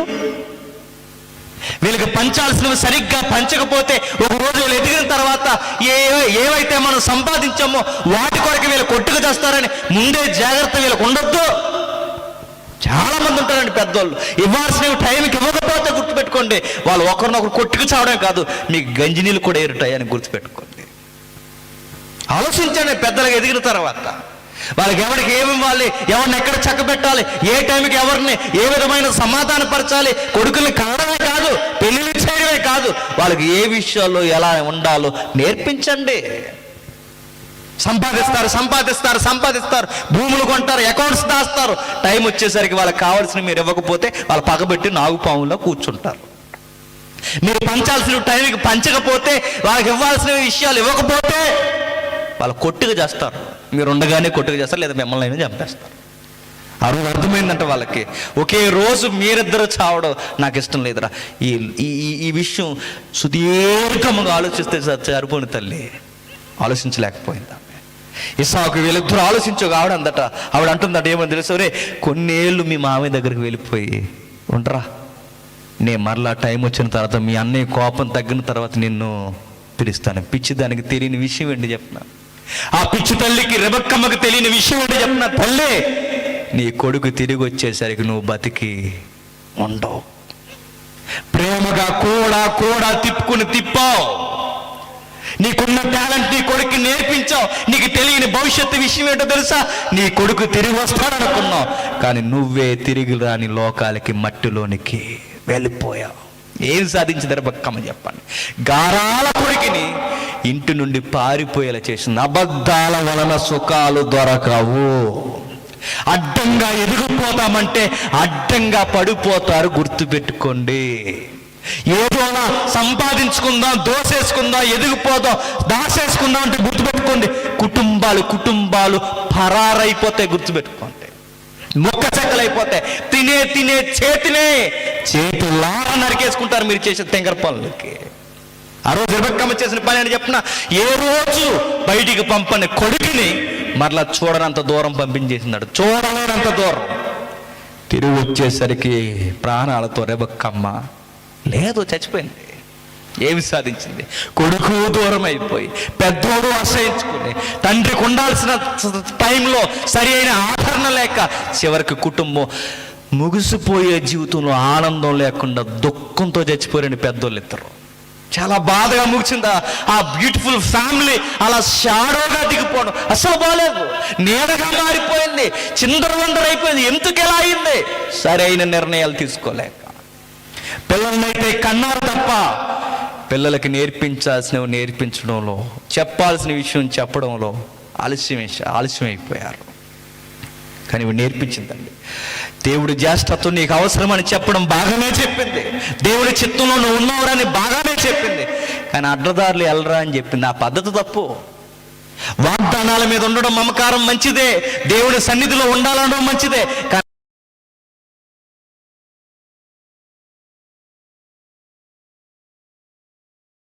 కావాలట. కానీ అడ్డదారులు వచ్చి దేవుడికే లంచాలు ఇస్తారట. దేవునికి లేరండి. ఒక ఊరు ఉందండి, దొంగతనానికి వెళుతూ పాస్టర్ గారిని ప్రార్థన చేయమన్నాడు, బాగా కలిసి వచ్చేలాగా. ఏమన్నా లేండి, దేవుడు సహాయం కావాలట. దేనికి? దొంగతనానికి. అయ్యగారు మరి కలిసి వచ్చేలా ప్రార్థన చేయండి, 10 వంతు మర్చిపోయిన అయ్యగారు అన్నాడట. చేసిన ఆయన్ని ఏం చేయాలి, చేయమన్నోడిని ఇన్నేం చేయాలి చెప్పండి? దొంగలేసి తొక్కేద్దాలు ఇద్దరిని. ఆయన దొంగతనానికి వెళుతున్నప్పుడు దేవుడు కావాలంటే ఎలా కావాలా? యజమానులు రాకుండా దొంగతనం చేసుకున్నా అన్న అని దేవుడు కాయాలా? నీ రాకపోగలు ఎందుకు కాయాలా? దేవుడు దొంగతనాలకు వెళ్తేనే ఏంటి? ఎంత దారుణమైన రాయితీలు అడుగుతున్నారు చూడండి. రెబెక్కమ్మ ఇలాంటి పద్ధతి ఎంచుకుంది. చేసేది దొంగ బుద్ధి, చేసేది అబద్ధాల పని, అడిగేది భర్తను మోసం చేసే విధానం. కానీ దేవుడు దీవులు మాత్రం కాదు. దీవులు కాదు తల్లి, శాపాలు తెచ్చే కుటుంబానికి. నువ్వు చేసిన ఆవేశ నిర్ణయాల వలన, పొరపాటున నిర్ణయాల వలన, భర్తతో మాట్లాడలేని మౌనం వలన బంగారం లాంటి అన్నదమ్ములు విడదీసేసావు, బంగారం లాంటి తండ్రిని కొడుకుల్ని విడదీసేసావు, చివరికి దుఃఖం మిగిల్చావు, ఆ తండ్రికి దుఃఖం మిగిల్చావు, కుటుంబంలో కన్నీరు మిగిల్చావు, చివరికి దుఃఖంతోనే చచ్చిపోయావు. తల్లులారా జాగ్రత్త, మీ ఇంటికి మీ వలన వెలుగైనా వస్తుంది, మీరు సరిగ్గా వెలుగునివ్వకపోతే మీ వెలుగే కుటుంబానికి చీకటి కూడా అయిపోతుంది. యజమానులారా జాగ్రత్త, కొడుకుల దగ్గర ఉండాల్సిన ఉందాతనాన్ని ఉంచండి, మీ బలహీనతలు బయట పెట్టి అది తేరా ఇది తేరా అని వాళ్ళకి రాయితీలు నేర్పించకండి, మీ ఉందాతనాన్ని చంపేసుకుంటారు. ఆ రోజు ఇద్దరు చేసిన పొరపాటుకి దారుణాతి దారుణమైన దెబ్బ తిన్నారట. ఒక మాట అడుగుతున్నాను నేను, ఈ అబ్బాయికి ఏ పని రాలేదండి. ఎవరికి? యాకోబుకి ఏ పని రాలేదు. ముగించేస్తాను ఇక. పెద్దోడు కాస్త ఎక్కడో దిక్కుని బతికేస్తాడు, ఎందుకంటే అబ్బాయికి టాలెంట్ ఉంది, ఓన్ టాలెంట్ ఉంది. ఎవరికి చెప్పాలి మీరు? యాసావుకి. చిన్నోడుకున్న టాలెంట్ ఏంటి చెప్పాలి? కూరలు ఉండడం. కూరలు ఉండి కర్రీ పాయింట్ పెట్టడం టాలెంటా? కర్రీ పాయింట్ ఎడతాడా? ఐగుప్తికి ఎరుసలేము మధ్యలో కర్రీ పాయింట్ ఎడతాడా? ఏం చేస్తాడు? కూరలు ఉండి ఏం చేస్తావు? మీ ఆవిడ చేసిన పని అది. ఈ టాలెంట్ పనికిరాదు బతకడానికి. మగాడు కూరలు ఉండడం ఏంటి? ఎవరు చెప్పారండి సామెత? తెలుగులో బలం ఉంటుంది. ఆడదు బయటికి వెళ్ళి చేయిందట, మగాడు ఇంట్లోనే చెడిపోయాడట. నిజమేది. ఆడది బయటికి వెళ్తే చెడింది, మగాడు ఇంట్లో ఏ పని చేయకుండా ఉంటే ఆడు సోమరై పనికి రాకుండా తయారవుతాడు. దేనికి పనికిరాడు? ఆడు ఒళ్ళుతో కూడా వాడికి బద్ధకం అవుతుంది, పనికిరాడు. యాకోబుకి ఏమీ రాలేదు. మరి ఏమీ రానోడు ఇంట్లోంచి పారిపోయాడట. ఇంట్లోంచి పారిపోయిన అబ్బాయి గుర్తుపెట్టుకోండి, ఆ అబ్బాయికి మాత్రం వాగ్దానాలు పిచ్చిందట. వాగ్దానాలు పిచ్చి. ఏం పిచ్చి? వాగ్దానాలు పిచ్చి, దేవుడి దీవెనలు పిచ్చి. నేను అడుగుతున్నాను, ఈ వాగ్దానాలు పిచ్చి, దేవుళ్ళు పిచ్చి, దేవుడి దీవెనలు పిచ్చి ఈ అబ్బాయికి ఎలా వచ్చింది? ఎవరో నేర్పించుండాలి. ఎవరు నేర్పించారు? మిమ్మల్ని అడుగుతున్నాను. మన బైబిల్ ఇది, అలా తెలమొహం ఏం చూడకండి. మందే బైబిల్. కొత్త సంగతులు కాదు, పురాతనమైన సంగతులే, పలుమార్లు చెప్పిన సంగతులే చెప్తున్నా. ఈ అబ్బాయికి ఈ వాగ్దానాల మీద మమకారం ఎవరు నేర్పించుండాలి? వాళ్ళ అమ్మ నేర్పించింది అనకంటే. వాళ్ళ అమ్మ కూర నేర్పించింది. ఎవరికి? మరి ఈ అబ్బాయికి ఎవరు నేర్పించి ఉండాలి? వాగ్దానాలకి వారసుడు ఉన్నాడు బైబిల్లో, విశ్వాసులకు తండ్రి ఉన్నాడు బైబిల్లో. ఆ పెద్దాయన వీళ్ళకి తాత అవుతాడు. ఎవరైనా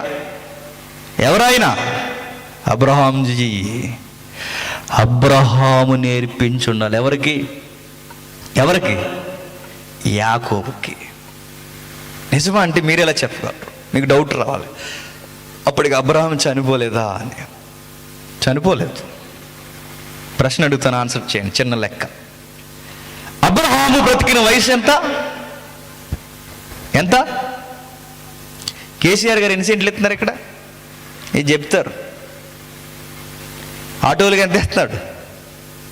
ఇవన్నీ చెప్తారు చక్కగా. మిమ్మల్ని అడిగే ప్రశ్న ఒకటి, అబ్రహాం బ్రతికిన వయసు ఎంత? 175. ఎంత? 175. 175.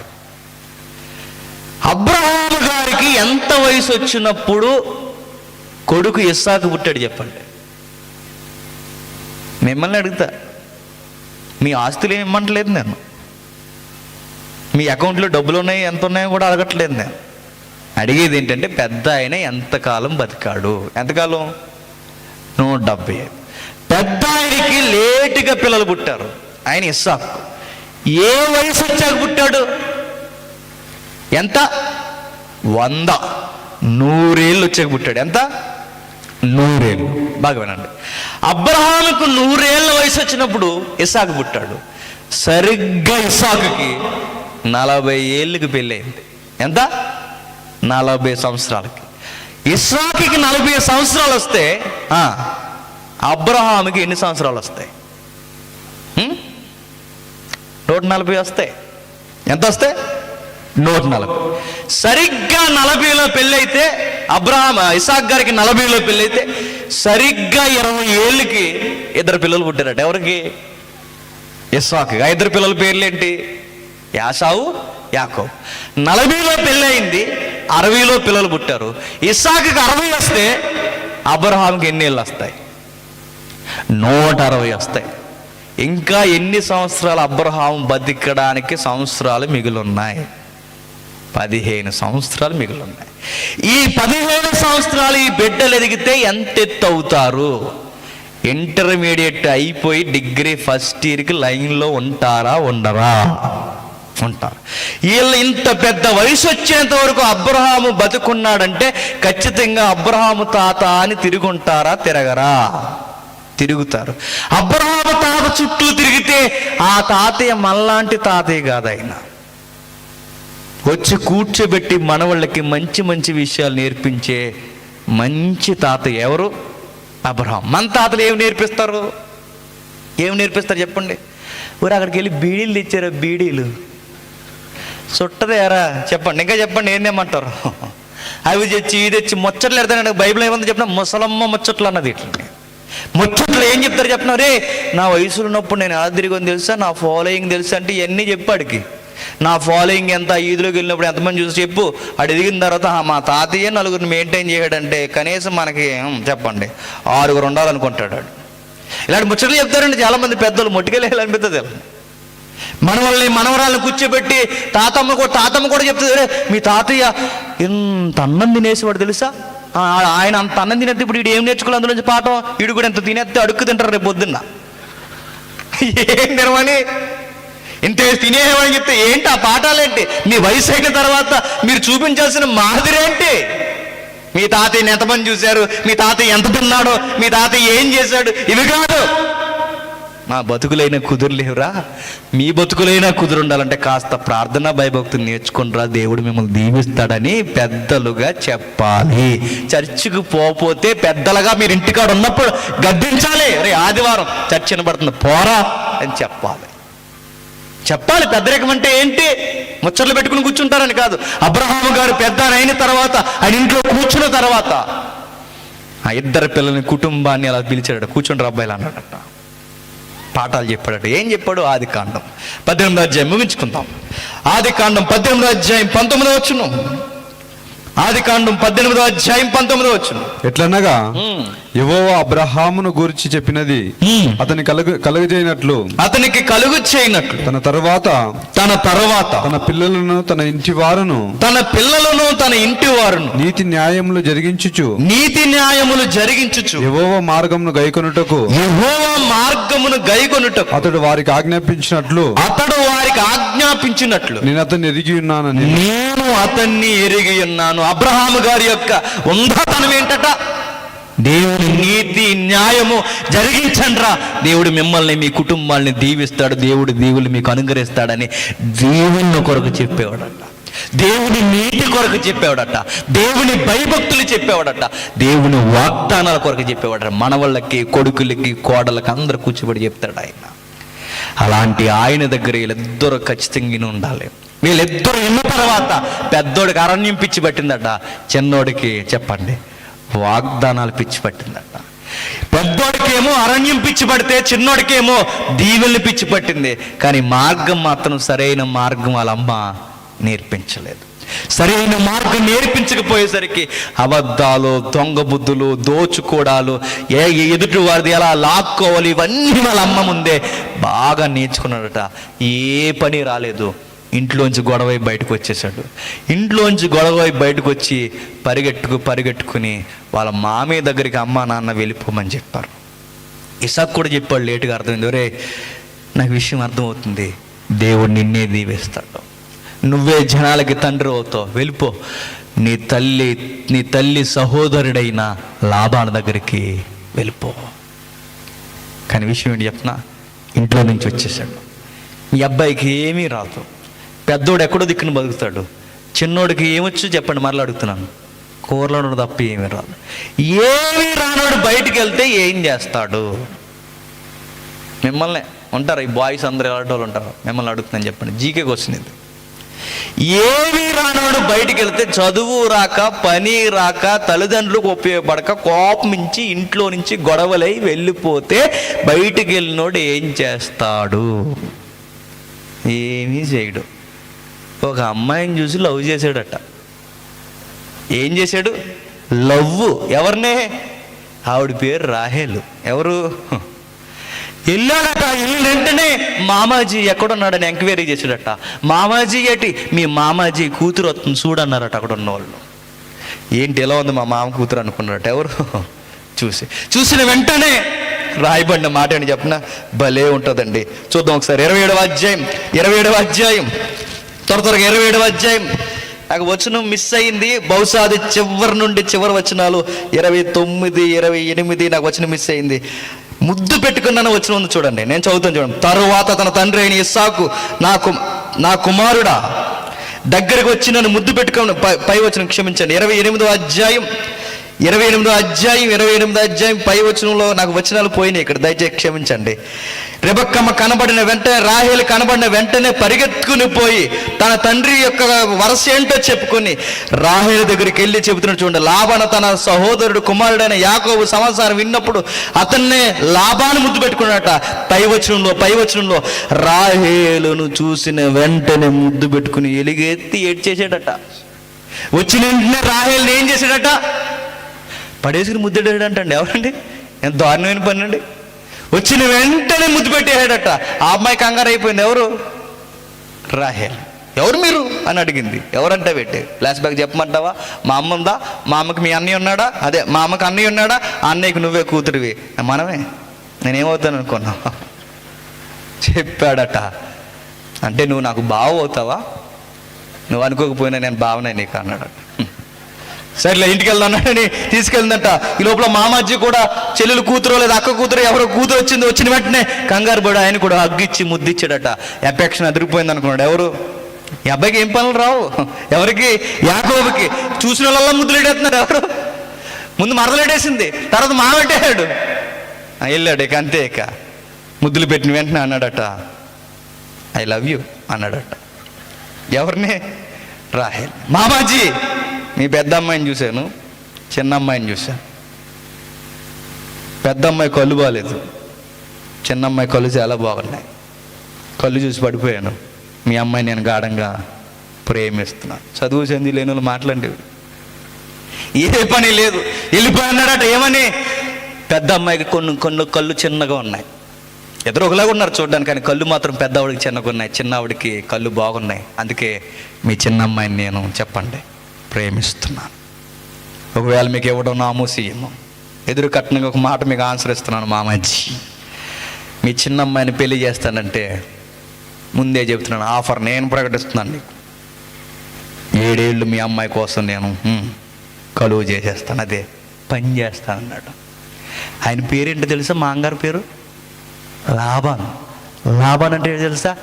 లాభం లేనిదే ఏది చెయ్యడు. కుమ్మెత్తడు, దొరికేవి అమాయకంగా. ఆఫర్లు ఇవ్వకండి. లవ్ చేసి మామల దగ్గరికి వెళ్ళి నీ కూతురు కోసం అది చేస్తాను ఇది చేస్తానంటే అయిపోయావు అనుకుంటారు. ఇంకా అంతే. వీళ్ళు అన్నాడట మామగారి దగ్గరికి వెళ్ళి, మామాజీ నీ కొరకు ఏం చేయమంటావంటే, దొరికేవరా అయ్యా అనుకున్నాడు. మనసులో పెట్టుకుని, రా మా కూతురు అంత బాగా నచ్చిందా? నచ్చడం ఏంటి, చాలా బాగా నచ్చింది అన్నాడు. మా ఫ్రెండ్ ఒకడు ఉన్నాడంటే, అది పెళ్ళైనప్పుడు ఒప్పుకోలు కానీ ఒప్పుకోలు.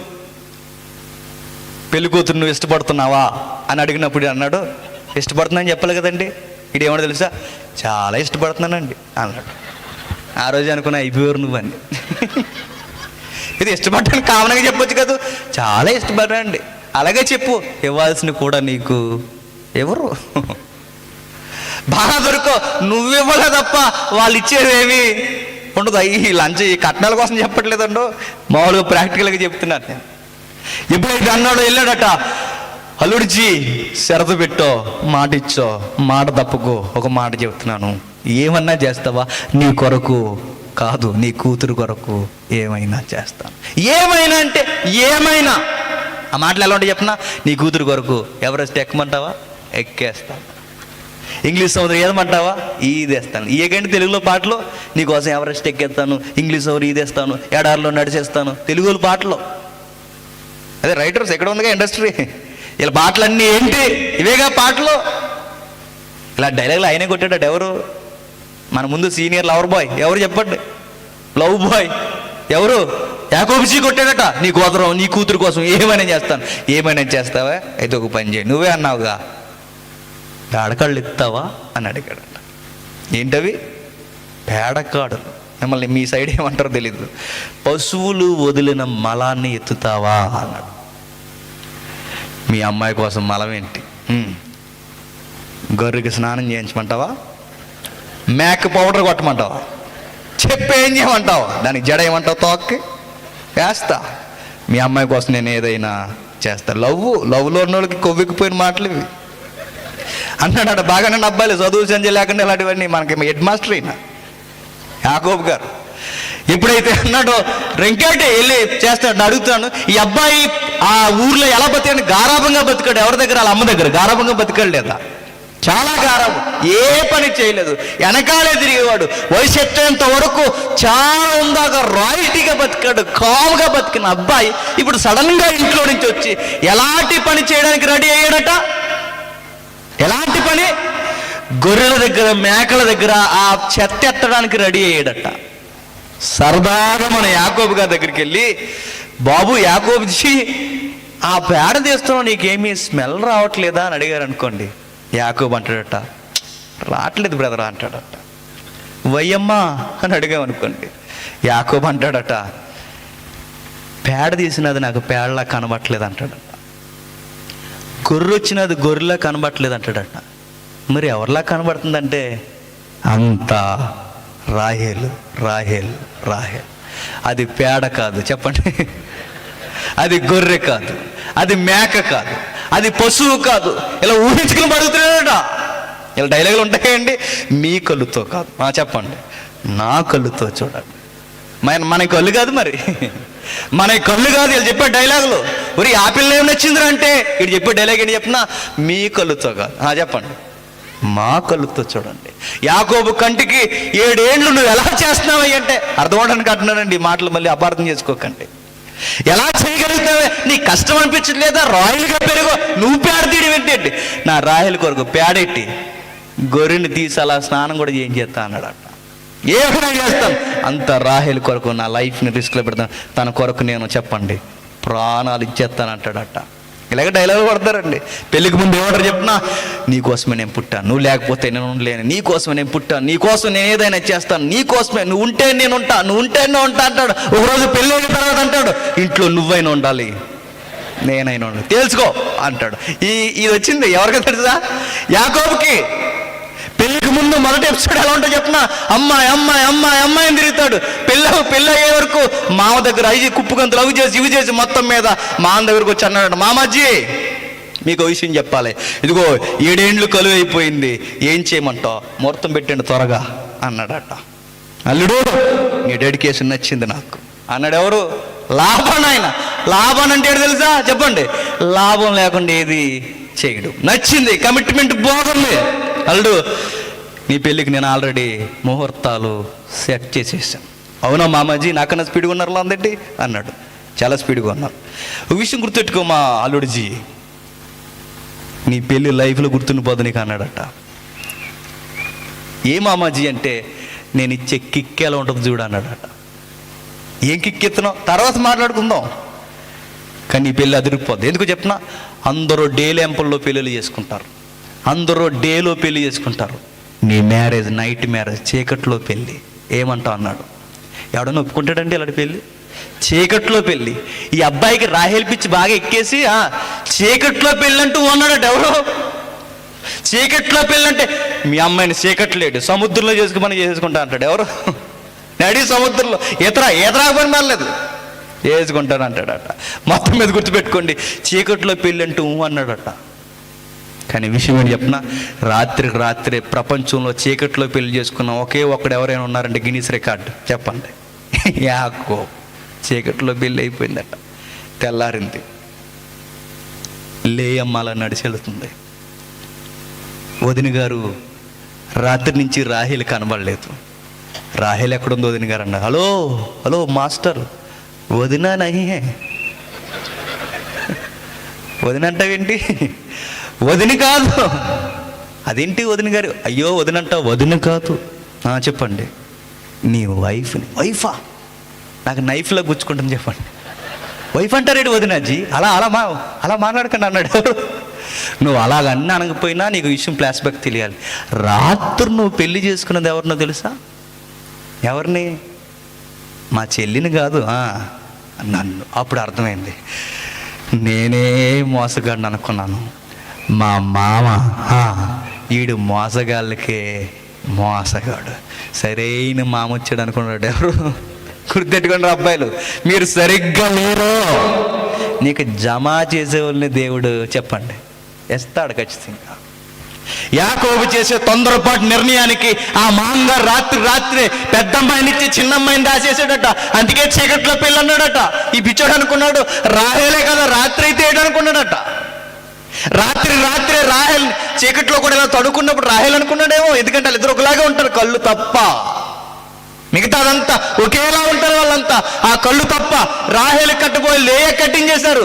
అయిపోయింది. ఇది అన్యాయం, అక్రమం. ఏంటి మోసం అని అడిగాడట. ఊరుగాలుడు అన్నాడట. ఎవరు? ఏంటి నువ్వు అంత కూలుగా చెప్తావేంటి? రాహేల కొరకు 7 ఏళ్ళు పెళ్ళి, నేను 7 ఏళ్ళు పెళ్ళి మానేసి ఆమె కొరకు 7 ఏళ్ళు నేను నీ దగ్గర బానిసగా చేస్తే ఇంత కామ్గా అంటావంటే మాకు ట్రెడిషన్ ఉందన్నాడంట. ఎవరు? మాకు ఒక ఆచారం ఉందన్నాడు. అది ముందు చెప్పాలిగా అన్నాడు. ముందు చెప్తే ఇప్పుడు చెప్తున్నానుగా అన్నాడు. ఏం చేస్తావు? మాకు ఆచారం ఉంది. ఆచారం ఏంటో తెలుసా? పెద్దదానికి అవందే, చిన్నదానికి చేరి ఈ మొక్క ముందే ఆడాలి మీరు అన్నారు. ఇప్పుడు ఏం నువ్వు అన్నాడు. మొత్తం మీద పెళ్ళి అయిపోయింది. ఇప్పుడు ఏం చేయాలి? కుదరదు ఇది. అలాగే అన్నాడు. కూల్చేయడానికి లాభాను పసిగట్టాడు. మా చిన్నదంటే వీడికి బాగా పిచ్చి అని. వెంటనే ఆ కోపం తగ్గించడానికి అన్నాడు రాహేలు కావాలా అన్నాడు. రాహేలు కావాలన్నాడు. కోపంలో మళ్ళీ తగ్గలేదు. రాహేల్ అనగానే కూలైపోయాడు. రాహేలు కావాలి. రాహేలుగా కావాలి నీకు అన్నాడు. రాహేలే కావాలి. అయితే పని చేయ మరి, ఇంకో 7 ఏళ్ళు కంటిన్యూ చేసే అన్నాడట. ఇది అన్యాయమైతే మరి చిన్నది నహి చింతకి.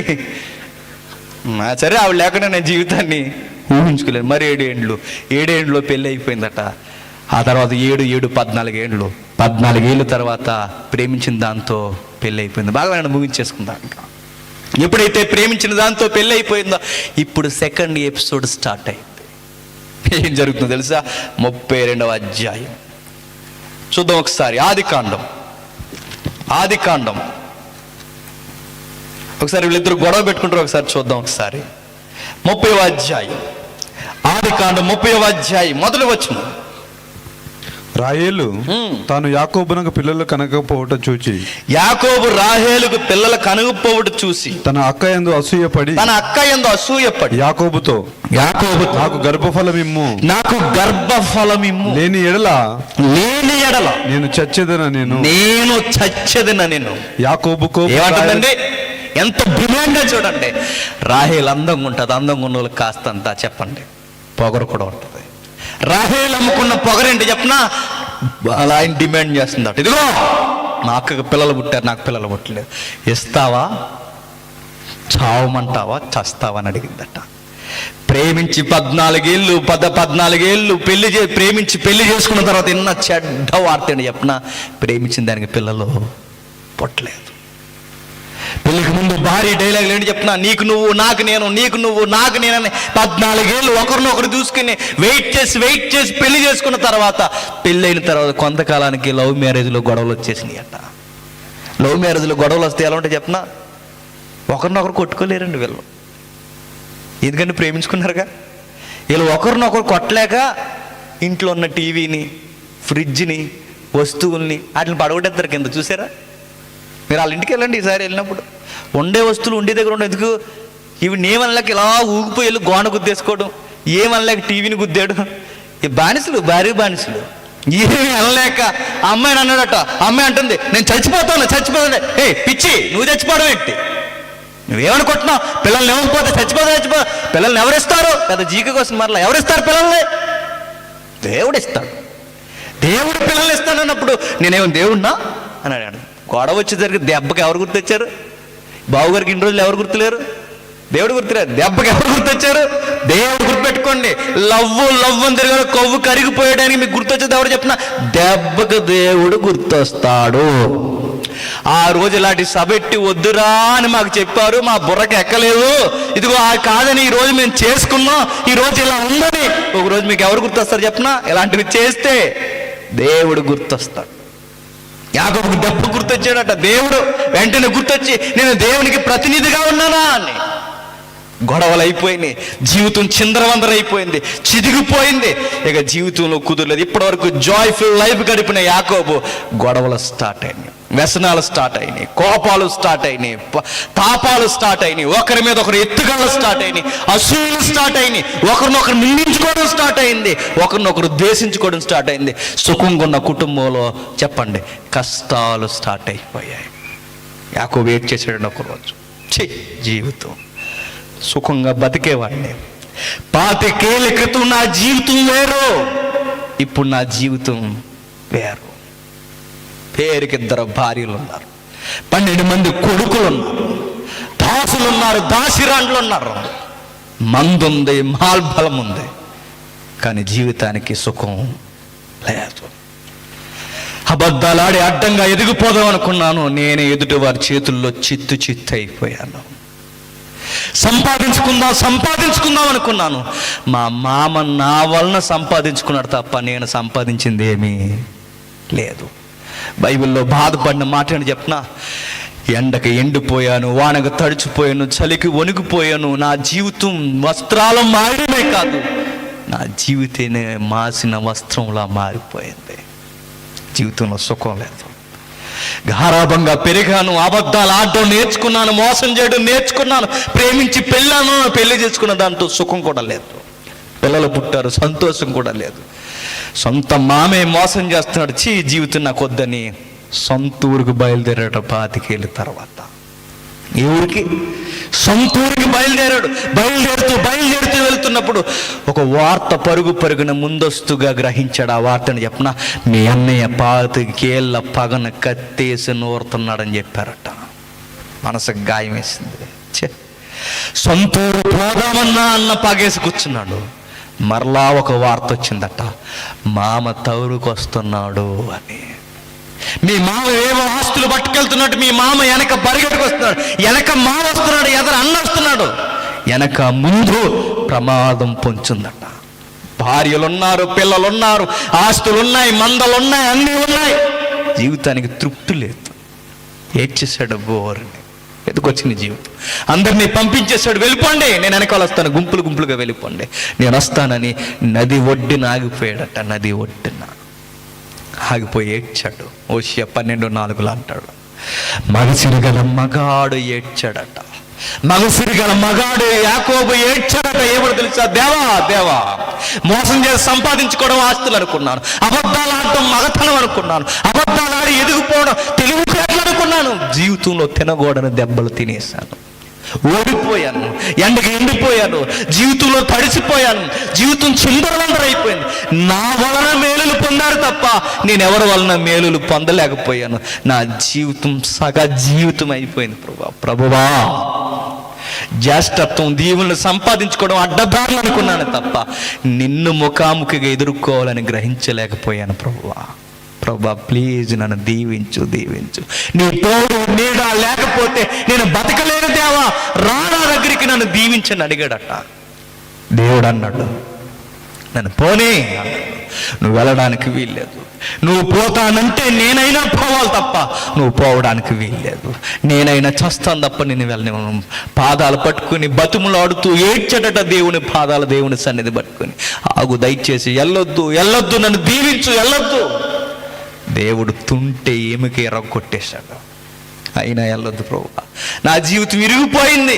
ఏమికి ఇరిగిపోవడం పెద్ద లెక్కేం కాదు, నా జీవితం కరిగిపోయింది, నేను కన్నీళ్ళతో అడుగుతున్నాను, నన్ను దీవించవా. దేవుడు అన్నాడు, బాగా వినండి, నీ పేరేంటి అన్నాడు. ఏంటి నీ పేరేంటి? ఆయన పేరు ఏం పేరండి? ఏం పేరు? యాకోబు. నేను ఒక మాట అడుగుతున్నాను, యాకోబు పేరు యాకోబు అని దేవునికి తెలియదండి? తెలుసు. మన దేవుడితో వచ్చిన గొడవ ఏంటి చెప్పనా? ఆయన తెలిసి అడుగుతాడు. ఆయనకు అన్ని తెలిసి అడుగుతాడు. ఆయన ఆదాము పండు తెంచి పొదల చాటున దాక్కున్నాడని దేవునికి తెలుసు. ఆయన అడుగుతాడు. ఆయన ఆదాము ఎక్కడున్నావు? కయ్యేను సొంత తమ్ముడైన ఏబేలుని చంపేశాడని తెలుసు.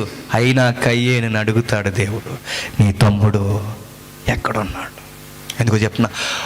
ఒప్పుకోవాలని అడుగుతాడు ఆయన.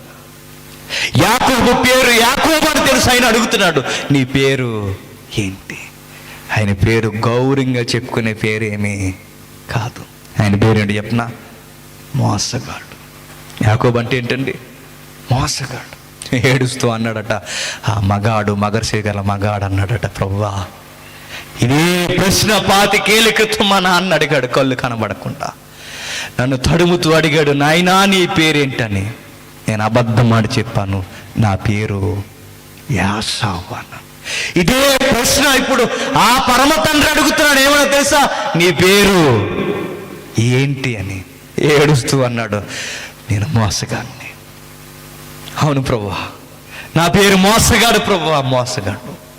నిజమే, మా నాన్న మోసం చేశాను, మా అన్నయ్యను మోసం చేశాను, నా మామను మోసం చెయ్యాలని నేనే మోసపోయాను, పలుమార్లు మోసపోయాను, జీవితంలో దెబ్బలు తినేశాను. నా పేరు మోసగాడు ప్రభు. దేవుడు సంబరపడిపోయాడు. ఎస్, ఈ మారిన తత్వం నాకు కావాలి. ఎవరన్నారు నిన్ను మోసగాడని? ఈ రోజు నుంచి నీ పేరు మోసగాడు కాదు.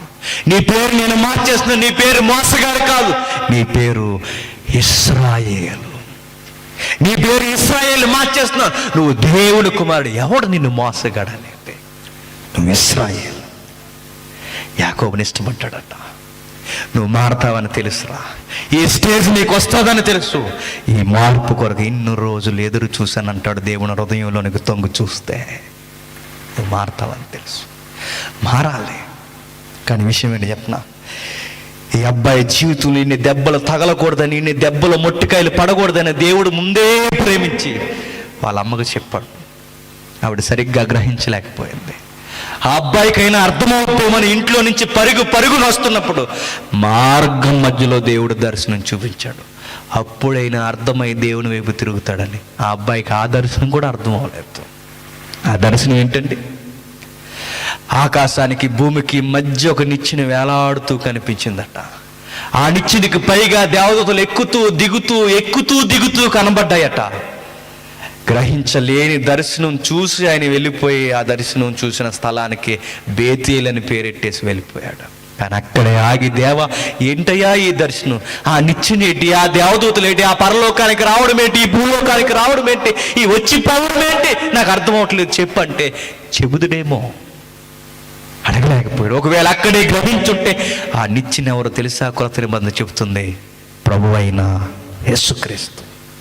ఒకరోజు ఆయన బ్రతుకున్నప్పుడు చెప్పాడు, ఈ భూమి మీద ఉన్నప్పుడు ఆయన అన్నాడు, ఇదిగో నాకన్నా పైగా దేవతలు ఎక్కుతూ దిగుతూ ఉంటాయి, నేను మార్గం నిత్యత్వానికి అన్నాడు.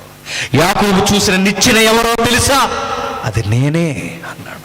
ఆ రోజు యాకోబు చూసిన దర్శనాన్ని గ్రహించి నా వైపుకు తిరుగుంటే ఆయన బతుకు ఏరేలా ఉండేది, ఆయన కష్టాలు వేరేలా ఉండేవి. తనను తాను నమ్ముకున్నాడు, ప్రేమ అన్నాడు, అదన్నాడు, అబద్ధాలు అన్నాడు, మోసాలు అన్నాడు, అడ్డగోడ సంపాదన అన్నాడు. దెబ్బల మీద దెబ్బలు తిరిగి నా దగ్గరకు వచ్చి ఏడ్చిన తర్వాత బాగుపడ్డాడు. ఈరోజు మరలా చెప్తున్నాను, ఆ రోజు యాకోబు ఆ దర్శనం గ్రహించలేదేమో, ఆ దర్శనం ఇంకా మన కళ్ళ ముందు నిలుస్తుంది. అదే ప్రభు అయిన యేసుక్రీస్తు కలవరి గిరి ముందు మనకి బాహాటంగా ప్రత్యక్షపరచబడింది. ఆ నిచ్చెన మన ముందుకు వచ్చింది.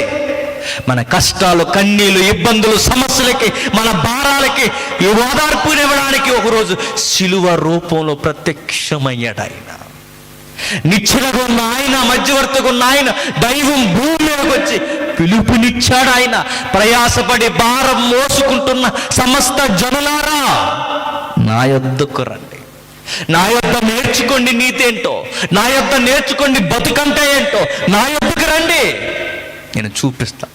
ఆయన బ్రతుకునివ్వడానికి బ్రతికి పిలుపునిచ్చాడు.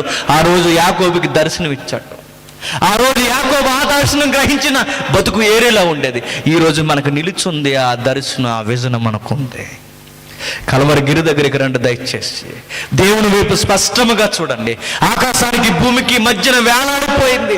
ఆయన నీ కోసం, నా కోసమే, మన కోసమే, మన బతుకుల్లో ఓదార్పునివ్వడానికి, మనకు సమాధానం ఇవ్వడానికి, ఇరుకులలో విశాలత దయచేయడానికి, గుండెల నిండా ధైర్యాన్ని నింపడానికి దేవుడే మన కొరకు దిగొచ్చాడట. అది చూసిన వారి బతుకులు బాగుంటాయి. యాకోబు మారొచ్చు అన్నాడు, నన్ను రక్షించిన దేవా నా జీవితం నీకు అంకితం అన్నాడు. ఇక దేని మీదకి ఆయన మనసు పోలేదండి. ఆయనకి భూమి ఇచ్చి రాసిచ్చారట. యాకోబు, అబ్రహాము తర్వాత ఇస్సాకు, ఇస్సాకు తర్వాత యాకోబుకి ఆ ల్యాండ్ తెచ్చి జీవితంలో ఆయనకి రాసిస్తే, ఆ దేశం అంతా తెచ్చి ఆయనకి ఇస్తే, ఇక అలాంటి ఫీలింగ్ అంతా తీసి పడేసి గుడారం వేసుకుని బతికేశాడు. ఇంక లేదు ఆయనకి ఆ మైండ్ పోయింది. ఆయనకి ఆస్తుల మీద మనసు పోయింది, వ్యక్తుల మీద మనసు పోయింది, పేరు ప్రఖ్యాతుల మీద మనసు పోయింది. ఆయన మనసు అంతా ఒక్కటే. వృద్ధాప్య మందు తుంటే ఇరగొట్టబడిన ఆ చేతి కర్ర మీద తుంటే ఎముకని జ్ఞాపకం చేసుకుని అన్నాడట, రే పిల్లలందరినీ దీవించి దేవుని కొరకు బతకనరా, బతుకులు బాగుంటాయని చెప్పి మృతి పొందాడట. ఆరిపోయాడని. జీవితం ఎంత అర్థవంతంగా అయిపోయిందో చూడండి. ఈరోజు మిమ్మల్ని కూడా నేను పిలుస్తున్నాను. ఆ దర్శనం మనకి ఇంకా నిలుచుంది. మీ చదువులు వర్దెల్లాలా? నేను మరలా చెప్తున్నాను, ప్రభు దగ్గరికి రండి. ఆ చదువు ప్రభు కొరకు చదవండి. అదిరిపోద్ది మీ చదువు. మీ ఉద్యోగాలు బాగుండాలా? అని మరలా చెప్తున్నాను, మీ ఉద్యోగాలు ప్రభు కొరకు చేయండి. అదిరిపోతే మీ ఉద్యోగాలు. దేవుని కొరకు ఉన్నతమైన సాక్షిగా నిలబడాలనుకుంటున్నావా? అది ఏ పరిస్థితి అయినా రా, ఆయన దీవెనలు ఇవ్వడానికి రెడీగా ఉన్నాడు. తోకగన్న నిన్ను శిరస్సుగా మార్చి నీ ద్వారా ఆయన ఘనతగా చాటుకోవడానికి రెడీగా ఉన్నాడు. మారమన్నాడు. ఆ రోజు మలాకీని పంపించి అదే చెప్పాడండి. ఎవరికి? ఇశ్రాయేలీయులకి. నువ్వు మమ్మల్ని ఏం ప్రేమించావని అడిగారు వాళ్ళు మలాకీని. దేవుడు కూడా ప్రశ్నించారు, ఏం ప్రేమించావు? దేవుడు అన్నాడు, ఏం ప్రేమించమంటే మీ యాకోబుని ప్రేమించాను. ఎప్పుడు ప్రేమించాను చెప్పిన, మీ యాకోబు మారక మునిపే ప్రేమించాను, మారతాడని ప్రేమించాను, మారిన తర్వాత ఇంకా ప్రేమించాను, మారిన వారిని ప్రేమిస్తాను. మీరు కూడా మారండి. మీ కళ్ళు నెత్తికెక్కువైపోయిన గర్వాన్ని తగ్గించుకోండి. నీ పంటల పండిన ఆ గర్వాన్ని తగ్గించుకోండి. నా యుద్ధకు రండి. మోసగాడైన యాకోబు మారితే ప్రేమించిన నేను మీ విగ్రహారాధన, మీ వ్యభిచార తత్వాన్ని, మీ అబద్ధాల తత్వాన్ని మానేసి నా దగ్గరికి రండి. యాకోబుని ప్రేమించి నేను మిమ్మల్ని కూడా ప్రేమిస్తాను. ఆ రోజు మలాకీని పంపి వార్త చెప్పాడండి. ఈరోజు నేను వచ్చి మీకు కూడా ఈ మాట చెప్తున్నాను. మోసగాడిని ఇశ్రాయేలుగా మార్చిన దేవుడు, అబద్ధికుణ్ణి దేవునికి సాక్షిగా నిలబెట్టుకున్న దేవుడు, మార్చి మహనీయుడిగా మార్చుకున్న దేవుడు ఈరోజు నన్ను కూడా అడుగుతున్నాడు. యవనస్తులారా, దయచేసి లవ్వు, చెత్త చెదరం అటువైపు పోకండి, జీవితాలు చిదిగిపోతాయి. మధ్య వయస్సుకులారా, దేవుని దగ్గరికి రండి. కుటుంబాలు ఎలా నడిపించుకోవాలో నేర్చుకోండి. దేవుడు మీ కుటుంబాలను దీవిస్తాడు. పెద్దలారా, మీ పెద్దరికాన్ని లేనిపోని చిల్లర కోరికలకి మీ జ్యేష్ఠత్వాన్ని దిగజార్చకండి, మిమ్మల్ని మొట్టుకెళ్ళేస్తాడు. స్త్రీలారా, మీ భర్తల్ని గౌరవించండి. మీ భర్త గుట్టులు విప్పి కుటుంబంలో కుంపట తీసుకురాకండి. మీరు జాగ్రత్తగా వ్యవహరించండి. దేవుడు మీ కుటుంబాన్ని దీవిస్తాడు. ప్రతి ఒక్కరికి దేవుడు చెప్తున్నాడు, ఆయన యొద్దకు రండి. ఆ శిలువను చూడండి, ఏలాడబడిన క్రీస్తుని చూడండి. మన కుటుంబాలకి సమాధానం అక్కడే దొరుకుద్ది. మన జీవితాలకి సమాధానం అక్కడే దొరుకుద్ది. ఇది విడిచి మనం పరిగెట్టామో యాకోబు చిదిగిపోయినట్టు మన బతుకులు కూడా చెప్పండి చిదిగిపోతాయి. లాబాను లాంటి స్వార్థపరులు మన జీవితంలోకి వస్తారు. భయంకరమైన లోకపు ఆశలు మన జీవితంలోకి వస్తాయి. మన చదువులు అర్ధాంతరంగా ఆగిపోతాయి. మన ఉద్యోగాల్లో సంపాదన కరువైపోతుంది. ఈ లోకంలో ఎటు పోతున్నామో తెలియక అమాయకంగా ఒంటరిగా చచ్చిపోతాం. దయచేసి వద్దు. బాగుండాలా, ఉన్నదాల్లో తృప్తిగా ఉండాలా, రండి అని ఒక విషయం గుర్తుపెట్టుకోండి. దేవుడు ఇలా రమ్మని కాదు వచ్చి దేవానికి నైట్కి నాకు ₹1,00,000 ఇవ్వండి అని అడగకండి. ఆయన ఇవ్వడు. ఎందుకో చెప్పు, నువ్వు ఎలాంటి ఆయన తెలుసు. నువ్వు 100 ఎత్తేనే కుదురుగా ఉండలేదు. నువ్వు కోటిస్తే ఏం చేస్తావు? కేసీఆర్కే సవాల్ చేస్తావు నువ్వు వెళ్ళి. అందుకే ఇవ్వడు ఆయన. నీకు ఎంత ఉంటే కుదురుగా ఉంటావు ఆయనకి బాగా తెలుసు. మనకి ఇక్కడే ఉన్నామా, దేవుడు ఈ పొజిషన్లోనే మనం ఉండాలనుకున్నాడు. ఆ రేకుల షెడ్లోనే ఉండాలనుకున్నా ఉంచాడా దేవుడు? నువ్వు ఎక్కడుంటేనే బాగుంటావు అనుకున్నాడు దేవుడు.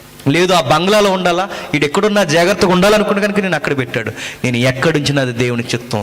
ఇది లేదని దేవుని దగ్గరకు వచ్చి ఏడవద్దు. మనం ఏడవలసింది ఒకే ఒక్కటి, దేవా నీకు నాకు అడ్డుగుండిపోయిన పాపాలు ఏమైనా ఉంటే అవి తీసే, నన్ను మార్చుకో, నీ కొరకు సాక్షిగా నన్ను నిలబెట్టుకో. ఈ ఒప్పుకలు ఇవ్వండి, దేవుడు మీ జీవితాన్ని అద్భుతంగా మారుస్తాడు. దేవుడు మిమ్మును, నిర్వాహకులను, వచ్చిన వారందరినీ దేవుడు దీవించి బలపరచునుగాక. ఆమేన్.